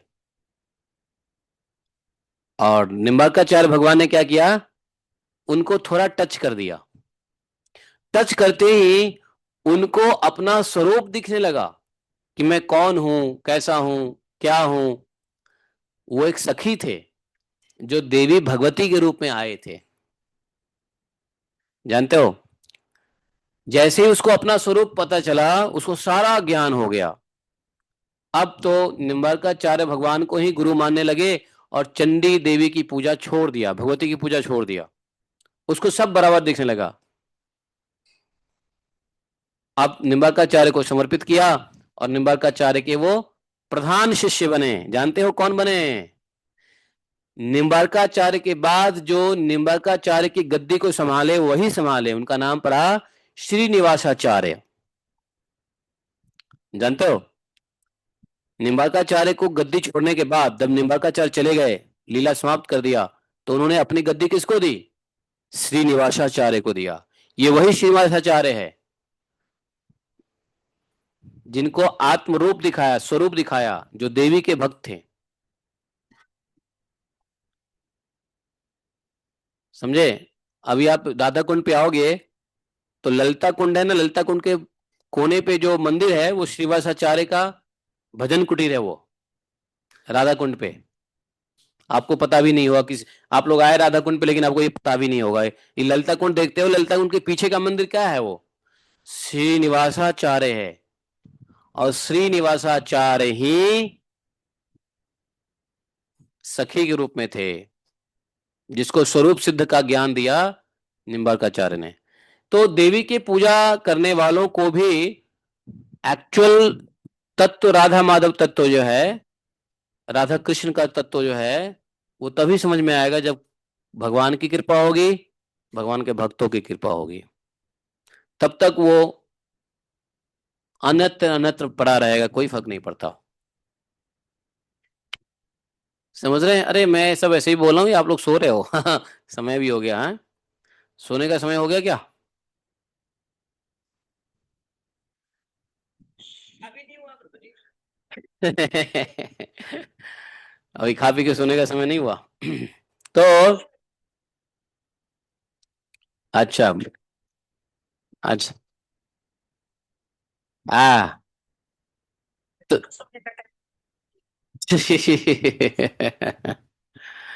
तो समझ गए, ये देवी माता की, ये सब, ये सब मैं कह रहा हूं ना कि भारत वर्ष में ऐसा कोई जगह नहीं है जहां देवी के शक्तियों का प्रादुर्भाव नहीं है। इसलिए भारत भूमि देवी देवताओं की भूमि है। समझे? इसलिए आप लोग निश्चिंत रहो। थोड़े बहुत टर्बुलेंस देखते हो, ये सब मनुष्य और जीवों के अपने संस्कार का फल समझो। बाकी भारतवर्ष को नुकसान पहुंचाने वाला न कभी पैदा हुआ है, न आगे कभी भविष्य में होगा। इसलिए हम गर्व करते हैं कि भारत भूमि में हम लोग का जन्म हुआ है, जो एक अविनाशी भूमि है, सुरक्षित भूमि है। समझे? इतिहास देख लो, कितने नरसंहार हुए, कितना जीनोसाइड हुआ, कितना ब्राह्मणों का हत्या हुआ। कुछ हो रहा है? आज भी ब्राह्मणों के पीछे कितने ये दलित और कितने ये भीमराव अम्बेडकर के फॉलोअर्स कितना कुछ कर रहे हैं। क्या ब्राह्मण नष्ट हो सकता है? नहीं हो सकता है। गाय, ब्राह्मण, गुरु, गंगा, तुलसी, ये सब भगवतीय देन है। इस प्रकार से ये 12 देवियां प्रकट हुई। कहते हैं जो पुरुष इन 12 देवियों का नाम स्मरण करता है वह सिद्ध हो जाता है। हाँ, ऐसा वैसा जो कुछ भी है, बहुत सारी चीजें, इसका फल भी बताए हैं। धनवान होता है, पुत्रवान होता है, कीर्तिमान होता है। ठीक है ना? भगवती मनसा का आवाहन पूजा जो करता है, पंचमी तिथि को मन से ध्यान करके देवी को बलि अर्पण करता है, वो अवश्य ही धनवान हो जाता है। अब देखो, बताओ, अब यहाँ एक प्रश्न उठता है कि देवियों के भजन करके ये सब प्राप्त करें या भगवान कृष्ण का भजन करके ये सब प्राप्त करें? देखो, दोनों तरीके से प्राप्त किया जा सकता है। या तो देवी को पूजा करके भी प्राप्त कर सकते हैं हम भौतिक सुख सुविधा को, भगवान कृष्ण को भी पूजा करके भौतिक सुख। लेकिन यदि भगवान कृष्ण को पूजा करके भौतिक सुख सुविधा देंगे तो तत्काल देवी प्रसन्न होकर तो हमें देगी ही देगी, साथ में वह वैराग्य ज्ञान भी देगी। लेकिन यदि सिर्फ भगवान कृष्ण को छोड़ के सिर्फ देवी देवताओं की पूजा में लगेंगे, भगवती की पूजा में लगेंगे, तो जीवन के वास्तविक सत्य को नहीं समझ पाएंगे, भगवत तत्व को नहीं समझ पाएंगे। क्यों? क्योंकि देवी देवता प्रसन्न होंगे तो आपको भौतिक सुख देगा, और इसी लालच में तो देवी देवता की पूजा करते हो। भौतिक सुख भोग के बाद वास्तव में क्या होता है? भगवती को ही भूल जाते लोग। भौतिक सुख मिलने के बाद भगवती को ही भूल जाते लोग। शंकर से भगवान वरदान प्राप्त करते, शंकर को ही भूल जाते? नहीं। राक्षस लोग तो, कलयुग में राक्षस ही ज्यादा है ना, मनुष्य तो कम ही है, देवता तो है ही नहीं, और कहीं कहीं भक्त तो हैं। तो कलयुग में देव पुरुष नहीं मिलेंगे पृथ्वी पे, मनुष्य थोड़ा मिलेगा, भक्त बहुत कम मिलेंगे, अधिक राक्षसी मिलेगा। समझे? यहां तक कि स्वयंभू मनु की उत्पत्ति भी देवी जगदम्बा से ही हुई है। कहां तक वर्णन किया जाए, है? तो देवी की ये ग्लोरीज हम लोग सुन रहे हैं क्योंकि ये नवरात्राएं हैं। देवी के प्रति हम लोग कृतज्ञ रहें कि हे देवी, जो भी शक्ति हमें प्राप्त है, बोलने की शक्ति, सुनने की शक्ति, देखने की शक्ति, अर्थ रुपए पैसे की शक्ति, शरीर की शक्ति, ये सब माया है और उसके अधिष्ठात्री आप हैं। आपने जो मुझे शक्ति दिए हैं जिससे मैं कृष्ण भजन कर रहा हूं, यह आप ही की कृपा है। लख लख धन्यवाद। क्या बोलते हैं पंजाबी में? लख लख शुक्रिया है। उस ये दिया पहले देवी ने, लेकिन अब हम लोग थोड़ा सा नवरात्रा में उनकी ग्लोरीज को सुन करके उनको रिसिप्रोकेट कर रहे हैं। कभी कभी होता है ना, पहले मिलता है बाद में उसकी रिसिप्रोकेशन होता या पहले आप रिसिप्रोकेट करते हो बाद में आपको मिलता है कि नहीं? तो देवी भगवती का ये 9 दिन की जो नवरात्राएं हैं, इसमें हम लोग कृतज्ञ रहें कि जो भी शक्ति मिली है, आपकी माया से जो शरीर मिला है और आपकी माया से ज्ञान मिला है, बुद्धि मिला है, जिसे भगवान कृष्ण को हम समझ रहे हैं, पढ़ रहे हैं, गुरु को ज्ञान ले रहे हैं, ये सब आप ही की वजह से है। बहुत बहुत धन्यवाद। अब थोड़ा और कृपा करो कि माया की पर्दा को और उठा दो, और थोड़ा जगाया है, अब पूरी तरह जगा दो। थोड़ा तो जगाया ही है ना। हम सोए थे, कहाँ मांस मच्छी में पड़े हुए थे, कहाँ चाय कॉफी में पड़े हुए थे, आपने थोड़ा जगाया है, जीवन से गंदगी भगाया है। अब पूरा बढ़िया जगा दो, नहला धुला के भगवान कृष्ण के सामने रख दो। ये प्रार्थना होनी चाहिए जगदम्बा से, भगवती से, नव दुर्गा से। नहीं होना चाहिए? इसके अलावा कोई प्रार्थना होनी चाहिए क्या, बताओ? है? देवी ने हमको थोड़ा जगाया है तो थोड़ी ज्ञान हुई है। प्रार्थना करते हैं कि पूरा जगा दो, और जगने के बाद क्या होता है? नहा धोते हैं, नहला दो, धुला दो, और कृष्ण की सेवा के लिए तैयार कर दो। ओ माता, जैसे माता जी क्या करती है, बच्चों को उठाती है, उठ स्कूल का समय हो गया है, चल स्कूल नहीं जाएगा तो पढ़ेगा नहीं तो क्या करेगा, बेवकूफ बनेगा। माता बच्चों को उठाती है स्कूल जाने ले जाने के लिए, उठाती नहीं है बल्कि नहलाती है, धुलाती है, जूते, कपड़ा, बाल को संभालती है माता, ऊपर से लंच डब्बा प्रिपेयर करके देती है, और तब भेजती है जा स्कूल। स्कूल नहीं जाएगा तो बेवकूफ बनेगा। कृष्ण को, कृष्ण की सेवा में हमें यही माता है जो शुद्ध करके डालेगी। माता के पुत्र के अंदर गंदगी होता है तो कौन साफ करता है? माता करती है। समझे? यही माता है। तो हमें इस प्रकार से भगवती को देखना चाहिए। समझे? और यही प्रार्थना करनी चाहिए। समझे? एक सेकेंड, हरे कृष्णा। हाँ हाँ हाँ। मैं अभी कथा में हूँ, अभी आए नहीं है, आएंगे तो मैं बताता हूँ, अभी मेरे पास नहीं आया है। मैं अभी कथा में हूँ, 1 घंटे के बाद कथा। हाँ? नहीं, आप, मैं तो कहूँ एक भी पैसा लिए बिना कुछ मत करो। मेरे पास आ जाता है तो मैं बोल दूंगा, या नहीं तो उसको बोलो कि आप दे दें। हाँ ठीक है, नो रिलैक्सेशन। हाँ हाँ जी, हाँ जी, हाँ जी, हाँ जी। ओके ओके ओके, मैं कथा में हूँ, 1 घंटे बाद फ्री हो जाऊंगा। हाँ, क्योंकि विश्वास पात्र नहीं है यह व्यक्ति।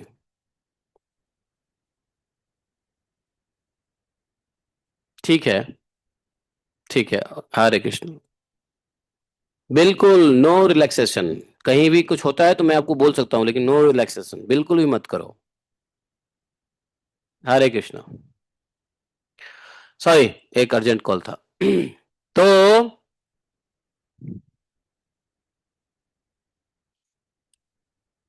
अरे, 4 5 6 7 8 9 10 11 11 लोग बच गए।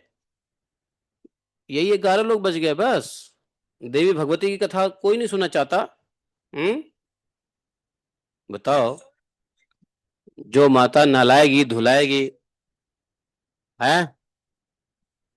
अरे कमल, बंदी रखो अपनी रेडियो यार। कमल,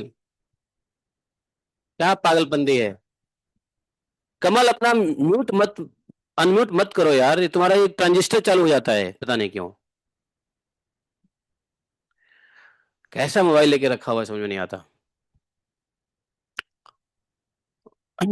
तो नारद जी ने कहा, नारायण चलिए, अब तो आपने ये सब बता दिया, थोड़ा जगदम्बा के महात्म्य से युक्त कुछ प्रमुख संपूर्ण प्रसंग को वर्णन कीजिए।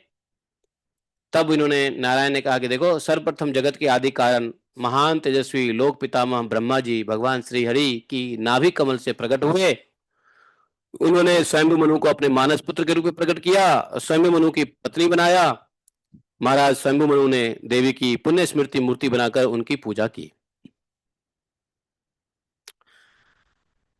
अब जगत में ही भगवती जगदम्बा प्रसन्न हो गए तो मनु ने भी पूजा किया, मनु ने भी प्रार्थना किया देवी से, भगवती से, ब्रह्मा जी के कहने से। और उन्होंने यह दिव्य वचन कहा प्रसन्न होकर के मनु को, राजन तुम वर मांगो। देवी मांग कह रही है।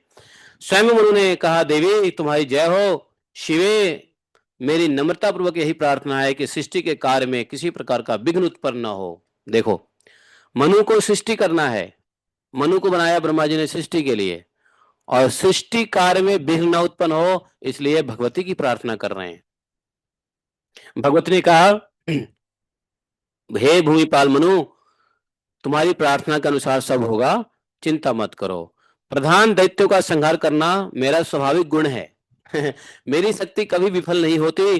तुम्हारा राज्य निष्कंटक होगा, वंश की वृद्धि करने वाले तुम पुत्र उत्पन्न करोगे।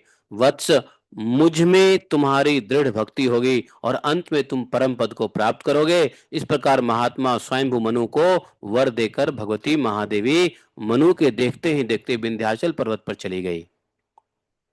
यह वही विंध्याचल है जो सूर्य के मार्ग को रोकने के लिए आकाश तक बढ़ा चला जा रहा था। मतलब विंध्याचल पर्वत बढ़ रहा था सूर्य के मार्ग को रोकने के लिए, और अस्त जी उसे रोकने के लिए प्रस्तुत हुए। ऋषियों ने पूछा, यह विंध्याचल कौन है, क्यों आकाश में फैल रही थी, क्यों सूर्य को मार्ग रोकने का दुष्प्रयत्न कर रही थी। उस समय उस महान उन्नत पर्वत को अगस्त जी ने ही क्यों आगे नहीं बढ़ा दिया। सूत जी कहते हैं, देखो ऋषियों, संपूर्ण पर्वतों में श्रेष्ठ विंध्याचल नाम का पर्वत है। एक समय की बात है, देव ऋषि नारद जी अत्यंत प्रसन्न होकर इच्छा से भूमंडल पर घूम रहे थे, और घूमते घूमते वो विंध्याचल पर्वत पे पहुंचे।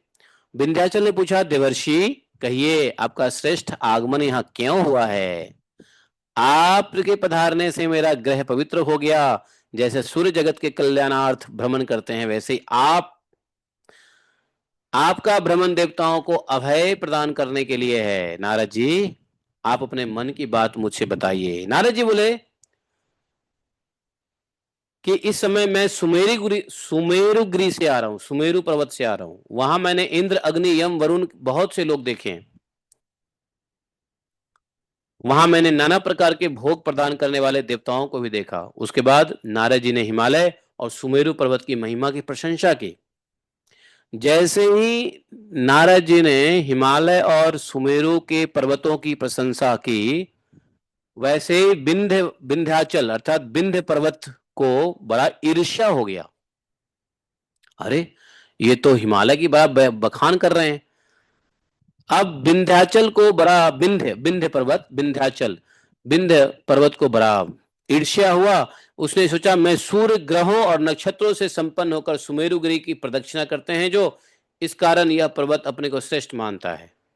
अब मैं अपने शिखर को इतना ऊंचा कर दूंगा कि सूर्य के मार्ग को रोक दूंगा, तब देखता हूं कि रुके हुए सूर्य किस प्रकार उसकी परिक्रमा करते हैं। ऐसा विचार करके विंध्यगिरि ने अपने शिखरों को आकाश तक फैलाया। महान उतंग ऋषि श्रृंगों से सूर्य के संपूर्ण मार्गों को ढक रोककर प्रतीक्षा करने लगा कि कब सूर्योदय हो और कब मैं उसे रोकूं। रात्रि का समय बीत गया और विमल प्रभात सुबह का समय हुआ। सूर्य अपनी अंधकार से किरणों से अंधकार को दूर करने लगे।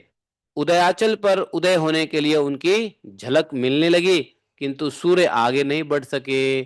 उन्हें पता लगा कि सुमेरु से स्पर्धा करके विंध्या पर्वत ने उनके मार्ग को रोक दिया है। सूर्य बड़े चिंतित हो गए, परंतु उन्हें मार्ग नहीं मिला।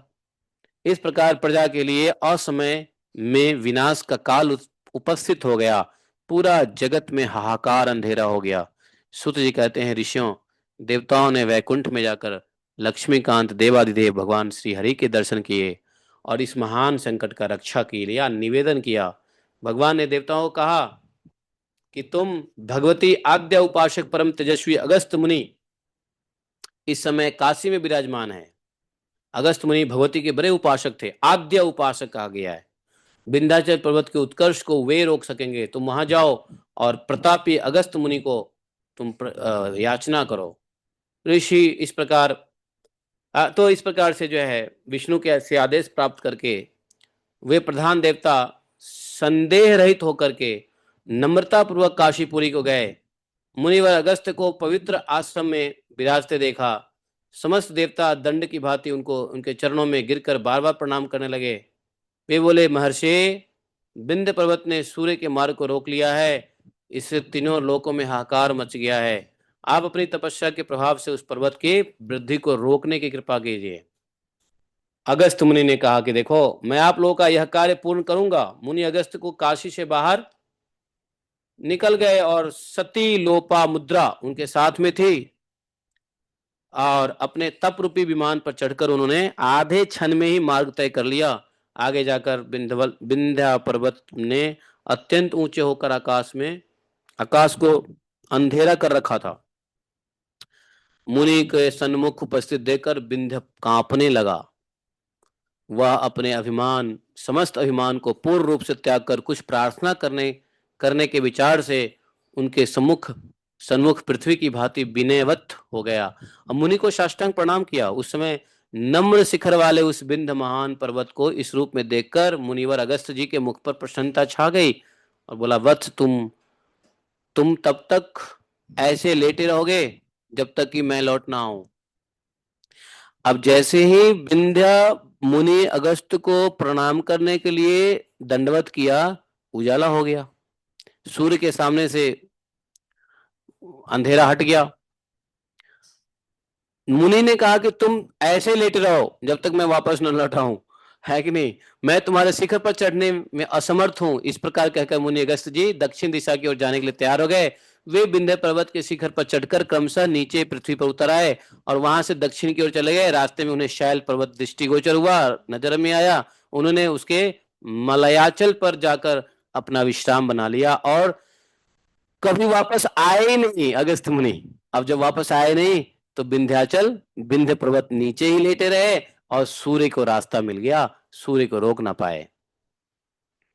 अब विंध्य पर जो देवी पधारी थी वे मनु के द्वारा पूजित हुई, तो वही देवी इस जगत में विंध्यावासिनी के नाम से प्रसिद्ध हुई। अच्छा, तो ये कौन देवी थी? सती लोपमुद्रा, जो जिसके उपासक थे ये अगस्त मुनि। तो ये वहां पे रुक गई, अगस्त मुनि चले गए, समझे, और भगवती जो वहां पे रुकी इसलिए उनका नाम पड़ गया विंध्यवासिनी या विंध्याचल वासिनी, है कि नहीं। आप सती के जो स्तुति है उसमें आप देखो विंध्याचल वासिनी है ना। इस प्रकार से शत्रुओं का संहार कर, कितनी कहानियां हैं ये भगवान, हमारे शास्त्र पुराण में कितनी कहानियां हैं, गजब है नहीं। है विंध्यवासिनी माता का। हाँ हाँ, वही तो कह रहा हूँ, मिर्जापुर में विंध्यवासिनी का टेम्पल है। तो पूरे भारत वर्ष में ही है हमारे देवियों का तो मंदिर। ये सब बंद, इसको बंद करो, बहुत तेज हवा आ रहा है, उसको चला दो ऊपर वाले को, एक दो पे। तो पूरे भारत वर्ष में ही देवियों का मंदिर है, कहीं विंध्यवासिनी देवी, कहीं चंडी देवी, कहीं मनसा देवी, कहीं शारदा देवी, कहीं क्या बोलते हैं अपना कामाख्या देवी, कहीं कुछ देवी, कोई देवी, धन्य है देवी। शत्रुओं का संहार करने वाला यह पावन चरित्र है। सूत जी कहते हैं, अगस्त और विंध्य पर्वत के इस उपाख्यान के प्रभाव से पापों का उच्छेद हो जाता है। भक्ति पूर्वक इसका श्रवण करने से सकामी पुरुषों को भी सभी मनोरथ पूर्ण हो जाते हैं। अरे मैं ऐसे पढ़ूंगा तो मैं तो बहुत टाइम लगेगा भाई, मैं थोड़ा जल्दी खेल देता हूँ, ठीक है। कथा को विस्तार करना और शॉर्ट करना अपने हाथ में है, नहीं तो इसको थोड़ा समास रूप से आगे बढ़ते हैं, संक्षिप्त रूप से आगे बढ़ते हैं फिर, हैं। कभी समय मिलेगा तो डिटेल पढ़ेंगे, मैं नहीं तो मैं तो डिटेल में भाग गया। मनुओं का वर्णन हुआ है, दूसरे मनु स्वरोचिष हुए हैं। ये स्वरोचिष मनु प्रियव्रत के ही पुत्र हैं। इन्होंने यमुना के तट पर खूब सूखे पत्ते का आहार करके तपस्या किया, भगवती की मूर्ति बनाकर उपासना किया। भगवती ने संतुष्ट होकर स्वरोचिष मनु को मनवंतर का राजा बना दिया, और उसके बाद मनवंतर काल पर्यंत राज्य भोग कर स्वर्ग को चले गए। इसके बाद तीसरे मनु हुए, प्रियव्रत के पुत्र तीसरे मनु हुए, उन्होंने भी देवी का स्तवन किया। उनको भी देवी ने माहेश्वरी काम बीज मंत्र का जप करके देवी को प्रसन्न कर लिया। उनको भी मनु का मनु पूरा मनवंतर में उन्होंने राज्य किया, है कि नहीं, समझे। अब एक अद्भुत जगदम्बा का महिमा और महात्म्य बताते हैं नारायण नारद जी को। राजा अंग के उत्तम पुत्र का नाम चाक्षुष था, वे छठे मनु हुए। चाक्षुष मनु ने तपस्या करके विचार से बिरजा नदी के तट पर चले गए और उन्होंने वहां कठिन तपस्या किया। इन्होंने सरस्वती बीज मंत्र से जप किया और भगवती जगदम्बा उन्हें साक्षात प्रकट हुए और उन्होंने कहा कि इस मनवंतर का राज्य तुम्हें दे चुकी, तुम इस मनवंतर के राज। अब हम लोग भागवतों में सुनते हैं कि ये मनवंतर में ये राजा हुए, इस मनवंतर में ये मनु हुए, लेकिन उन्होंने ऐसे नहीं हुए, तपस्या किया है, भगवती की कृपा प्राप्त किया है। नहीं तो पूरा जो संसार है ये भगवती का संसार है, यह संसार माया का संसार है। इसमें बिना भगवती की कृपा से कोई कैसे इस पे रूल कर सकता है, नहीं कर सकता है। भगवती उन्हें उत्तम वर देकर तुरंत अंतर्ध्यान हो गई। वे ही राजा भगवती जगदम्बा की कृपा से उनका आश्रय लेकर छठे मनु हुए। आपको एक बात पता है या नहीं पता होगा आप लोगों को ये जो अंग्रेज आया, अंग्रेज पहले आया किधर, कलकत्ता में आया ना। तो ईस्ट इंडिया कंपनी का जो उस वक्त चेयरमैन था या जो हेड कह लो, कोलकाता में अपना मुख्यालय बनाया था। कलकत्ता में देवियों की पूजा खूब होती है, नहीं, काली माता की पूजा, ये देवी वो देवी कलकत्ता में बहुत होती है, नहीं होती है। तो उस समय किसी भारतीय बंगाली बाबा ने इस बात को बता दिया कि तुमको पूरे देश पे शासन करना है तो तुमको मां भगवती की आराधना करनी पड़ेगी, वरना तुम इस देश पे शासन नहीं कर सकते हो। उसने पता है उस ईस्ट इंडिया कंपनी के जो चेयरमैन रहा होगा उस समय का, उसने सन 16वीं शताब्दी की बात है, 15वीं 16वीं शताब्दी, और उसने क्या किया, बंगाल में देवी भगवती के पुजारियों को हायर करके उसने अपने मनोकामना सिद्धि के लिए बहुत सारे यज्ञ करवाया, समझे, जाने अनजाने में। और देखो उसी का प्रभाव हुआ कि अंग्रेज भारत पे इतने दिन शासन किया है। ये रहस्य कौन जानेगा। मनु को भी शासन करने के लिए, मनवंतर को शासन करने के लिए देवी भगवती का प्रार्थना करना पड़ा। ऐसे छोटे मोटे इतने सारे निट्टी ग्रिट्टी स्टोरीज हैं, कहां तक जानोगे। लेकिन इतना समझ लो कि देवी भगवती की कृपा के बिना कुछ नहीं प्राप्त कर सका। यहाँ पे राजा हो चाहे रंक हो, राजा रंक हो गए देवी भगवती के क्रोध से, और रंक राजा हो गया देवी भगवती की उपासना से, मानसिक उपासना से। दरिद्र के पास क्या था? कुछ नहीं था। मानसिक उपासना से भगवती की मानसिक उपासना की। आप लोगों ने देवी के बहुत सारे स्टोरी में सुना होगा ना, कि एक दरिद्र जा रहा था, वहां एक मंदिर था, वहां कथा चल रही थी, वहां देवी की पूजा चल रहा था, वहां बैठ गया, उसने कथा सुना, उसने मन ही मन देवी भगवती का पूजा करना, आराधना करना स्वीकार किया, उसने ऐसा किया, फिर देवी कृपा की, फिर वो अमीर बन गया। आपने ऐसी कई कथा सुना होगा। है ना। बहुत बहुत जगह पे कथाएं जो होती है देवी भगवत, या सत्यनारायण व्रत कथा क्या है, सत्यनारायण व्रत कथा में भी ऐसी कलावती की कहानी है। नहीं, लीलावती कलावती, कौन सी कहानी है? कलावती है लीलावती है? लीलावती है ना। बेटी होती है। माँ बेटी होते हैं, अच्छा वही लीलावती कलावती।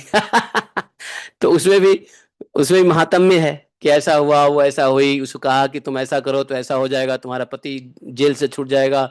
ऐसा उसने किया, फिर जेल से छूट गया, फिर से धन संपत्ति आ गया, अपरंपार हो गया। बोलो संतोषी माता की जय। है कि नहीं। संतोषी माता की व्रत कथा होती है। तो ये सब क्या होता है? तो काल कालांतर में इतने सारे स्टोरीज हैं कि कहाँ तक याद रखोगे। लेकिन जब तक बिना देवी, कहीं ना कहीं बाय हुक एंड क्रुक, कहीं ना कहीं देवी भगवती की आराधना कृपा से ही लोगों को राज्य लक्ष्मी मिला है, धन लक्ष्मी मिला है, शासन मिला है।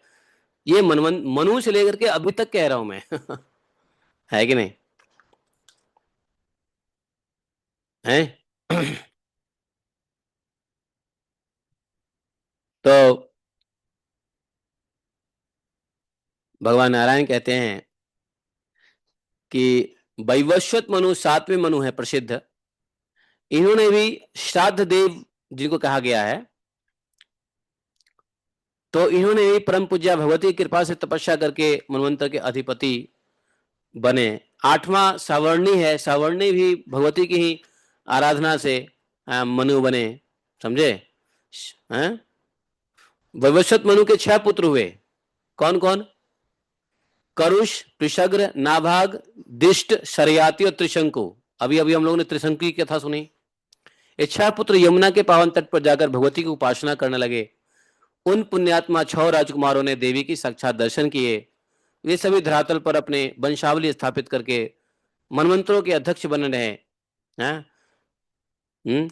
तब जाकर के उन्होंने अगले मनवंतर में क्या बने? दक्ष सावर्णी हुआ। 9वां मनु हुए दक्ष सावर्णी। तो पूरे मनुओं का इन्होंने, इंद्र सावर्णी भी हुए, सूर्य सावर्णी, मेरु सावर्णी, इंद्र सावर्णी, रुद्र सावर्णी, विष्णु सावर्णी।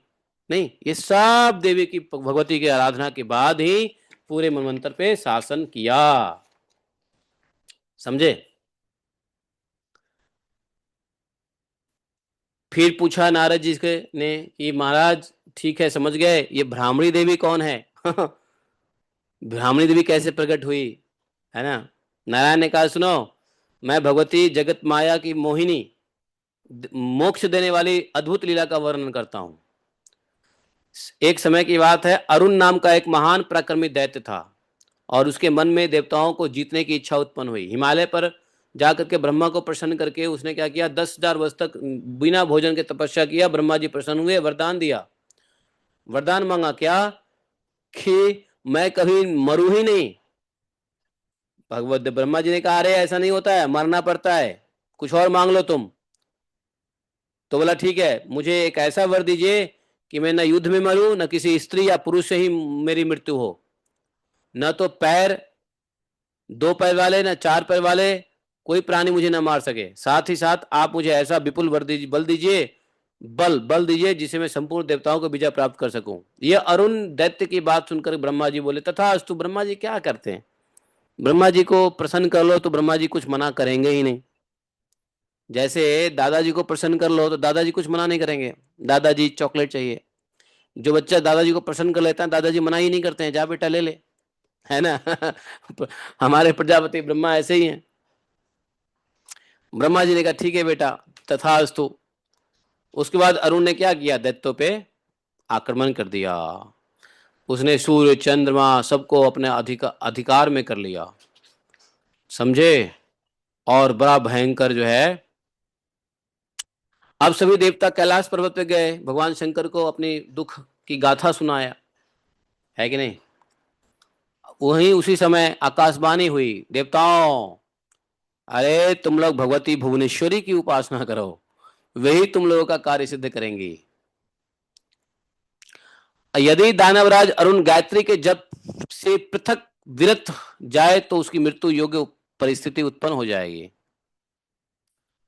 इस दिव्य आकाशवाणी को सुनकर आदरणीय देवताओं ने बृहस्पति जी को बुलाया, प्रार्थना किया देवराज इंद्र ने, गुरुजी आप देवताओं का कार्य सिद्ध करने के लिए दानव राज अरुण के पास जाइए और किसी भी प्रकार से उस दानव को गायत्री जप से रोक दीजिए। वो गायत्री जप करता था दानव अरुण। बृहस्पति जी से ऐसा कह करके सभी देवता भगवती जाम्बुनेश्वरी के पास जाने को तैयार हो गए। वहां जाकर सबने तपस्या किया जाम्बुदेश्वरी देवी का, जाम्बुनदेश्वरी। उनके द्वारा माया बीज का जप होने लगा। इधर बृहस्पति जी शीघ्र ही दानवराज अरुण के पास पहुंचे। सामने आए हुए उस मुनिवर से दैत्य ने पूछा, तुम कहां से आ गए, तुम क्यों आए, मैं तो तुम्हारा पक्षपाती हूं नहीं, तुम तो देवता के गुरु हो, तुम क्यों आए। तो बृहस्पति जी ने कहा, देखो दानवेंद्र, दानव के स्वामी दानवेंद्र, हम जिस देवी की उपासना करते हैं तुम भी निरंतर उन्हीं की उपासना करते हो, तुम भी गायत्री की उपासना करते हो, तुम हमारे पक्षपाती हो ही गए, तुम हमारे ही टीम में हो गए। बृहस्पति की यह बात सुनकर के देव माया से मोहित हो गया, अभिमान में आकर कहा, अच्छा तो तुम भी गायत्री की उपासना करते हो, तो हाँ, तो मैं गायत्री की उपासना नहीं करूंगा। जब ये ये राक्षस ने क्या किया, अरुण ने ये सुना कि देवता भी गायत्री करते हैं, मैं नहीं करूंगा गायत्री, जो देवता करेंगे मैं नहीं करूंगा, है कि नहीं। जैसे कांग्रेस है ना, कांग्रेस क्या कहती है, जो मोदी करेंगे मैं नहीं करूंगा।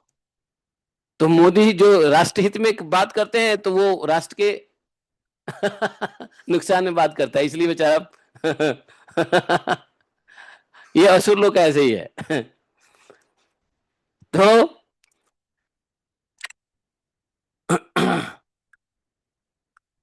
वो छोड़ दिया गायत्री का जप। और जैसे ही गायत्री जप छोड़ा,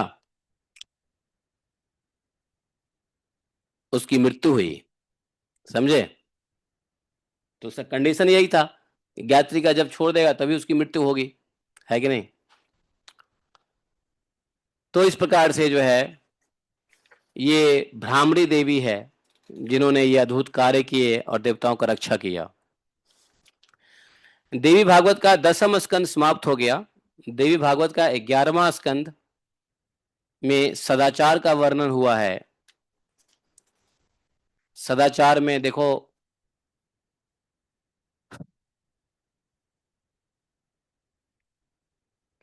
कैसे रहना चाहिए, कैसे माता पिता पुत्र स्त्री, कहते हैं कोई भी आत्मा की सहायता नहीं कर सकता, समझे। उदय से अस्त तक द्विज को दिन भर धर्म साधन में लगना चाहिए। बोले कि सूर्योदय से सूर्यास्त तक द्विज लोग धार्मिक कार्य में लगे रहें, धर्म के साधन में लगे रहें, सत्कर्म में लगे रहना चाहिए। द्विज समझते हो ना, द्विज, द्विज मतलब वो सभी जो जिनकी दूसरी दीक्षा हो गई है, सेकेंड इनिशिएशन। तो बोले कि द्विज को क्या करना चाहिए, सुबह से शाम तक धर्म के साधन में लगना चाहिए। बोले कि माता पिता पुत्र स्त्री और बंधु बांधव कोई भी आत्मा का सहायता नहीं कर सकता, केवल एक धर्म ही है जो सहायक रूप में साथ देता है। धर्म में आचार महान दीपक का रूप धारण करके मुक्ति का मार्ग दिखलाता है। कर्म से ज्ञान की वृद्धि होती है, यह मनुष्य का वाक्य है। श्रुति स्मृति ये दो नेत्र हैं, पुराण को हृदय कहा गया है। इन तीनों की वाणी ही धर्म है।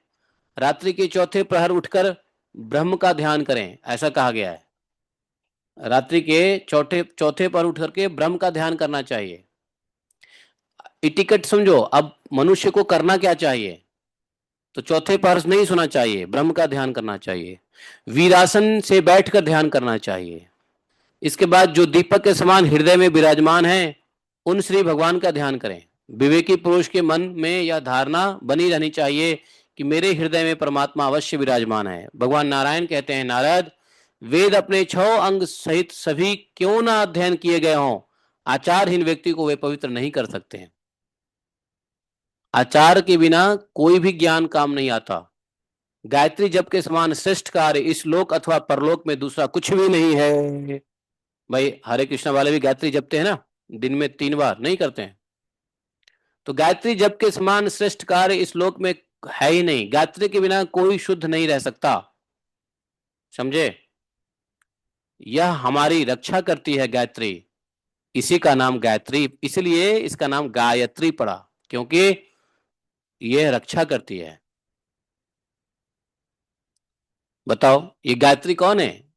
देवियां ही तो है, जगदम्बा का ही तो अंश है। प्रवण और 3 भारतीय के साथ सदा रहनी चाहिए। ब्राह्मण प्राणायाम के समय प्राण अपान समान तीनों वायु को संयम में रखें। श्रुति संपन्न होकर धर्म पालन करें।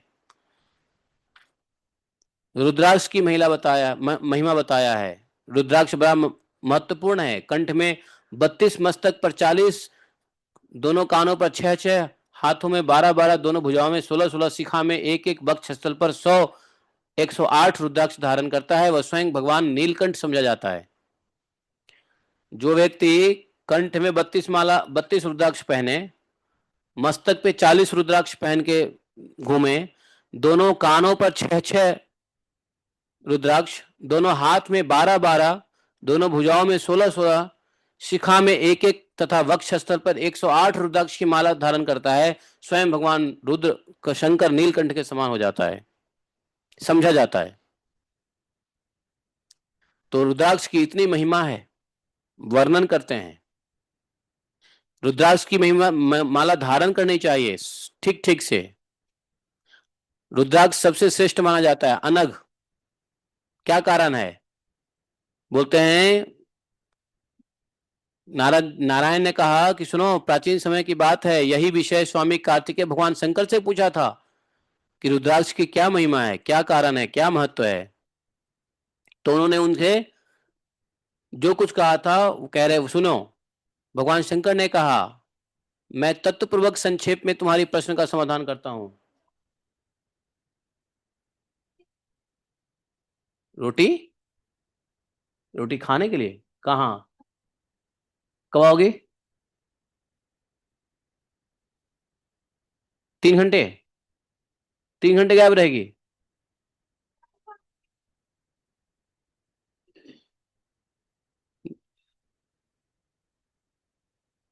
तुम अभी क्यों जा रहे हो? भूख लग रही है तो तुम 1 बजे आ जाओ। नहीं, काम से क्या मतलब है? काम से मतलब नहीं है, तुमको यहाँ रहना है। काम से मतलब नहीं है, तुमको यहाँ रहना है। बीच में हमको कुछ काम समझ में आया, ध्यान आया तो अभी हम उठेंगे, कुछ ध्यान आया तो आपको यहाँ रहना है, समझे? मैं कथा में हूँ, अभी बात बात में करते हैं। तुम टाइम से जाओ, टाइम से आओ। तुमको लंच में जाना है तो तुम लंच में अगर 1 बजे जाते हो तो 2:30 बजे आ जाओ, 12 बजे जाते हो तो 1:30-2 बजे आ जाओ।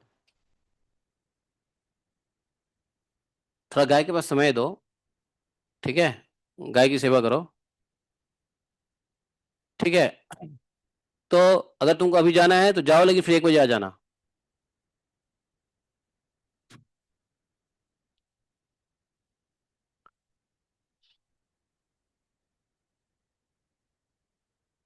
जा रहे हो या नहीं जा रहे हो? तो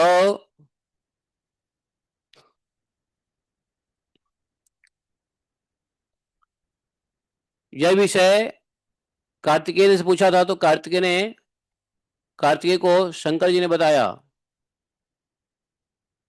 एक त्रिपुर नामक दैत्य था, ब्रह्मा विष्णु सब इसे कष्ट पा रहे थे, देवता लोग। और त्रिपुर का वध किया था ना भगवान शंकर ने। बहुत समय तक भगवान शंकर बोले कि मेरी आंखें मूंदी रही। उसके बाद मेरे नेत्रों से कुछ जल की बूंदें पृथ्वी पर गिर पड़ी। उन्हीं अश्रु बिंदुओं से महान रुद्राक्ष वृक्ष उत्पन्न हो गए। मेरी आज्ञा से समस्त देवताओं के कल्याणार्थ उन्हीं वृक्षों से 38 प्रकार के रुद्राक्ष प्रकट हुए। तो भगवान शंकर के नेत्र से जो जल गिरे पृथ्वी पे, अश्रु जल, वही रुद्राक्ष उत्पन्न हुए। और रुद्राक्ष बताया 38 प्रकार के रुद्राक्ष है। कपिल वर्ण वाले 12 प्रकार के रुद्राक्ष की सूर्यों के नेत्र से, श्वेत वर्ण वाले 16 प्रकार के रुद्राक्ष चंद्रमा के नेत्रों से, तथा कृष्ण वाले 10 प्रकार के रुद्राक्ष की अग्नि के नेत्रों से उत्पत्ति मानी जाती है। यही इनके 38 भेद हैं। श्वेत वर्ण वाला रुद्राक्ष जाति से ब्राह्मण, रक्त वर्ण वाले क्षत्रिय, मिले हुए रंग वाले वैश्य और काला रुद्राक्ष शूद्र कहा जाता है। रुद्राक्ष धारण करने वाला पुरुष सदा देवताओं को सुपूजित होता है, देवताओं से भी सुपूजित होता है। उसे अंत में परम गति प्राप्त हो जाती है। 108 रुद्राक्ष की अथवा 50 एवं 27 दानों की माला पर बनाकर उन्हें धारण करें अथवा जप करें तो अंत बहुत फल मिलता है। यदि पुरुष 108 रुद्राक्षों की माला धारण करता है तो उसे प्रत्येक क्षण में अश्वमेध यज्ञ के फल की प्राप्ति होती है।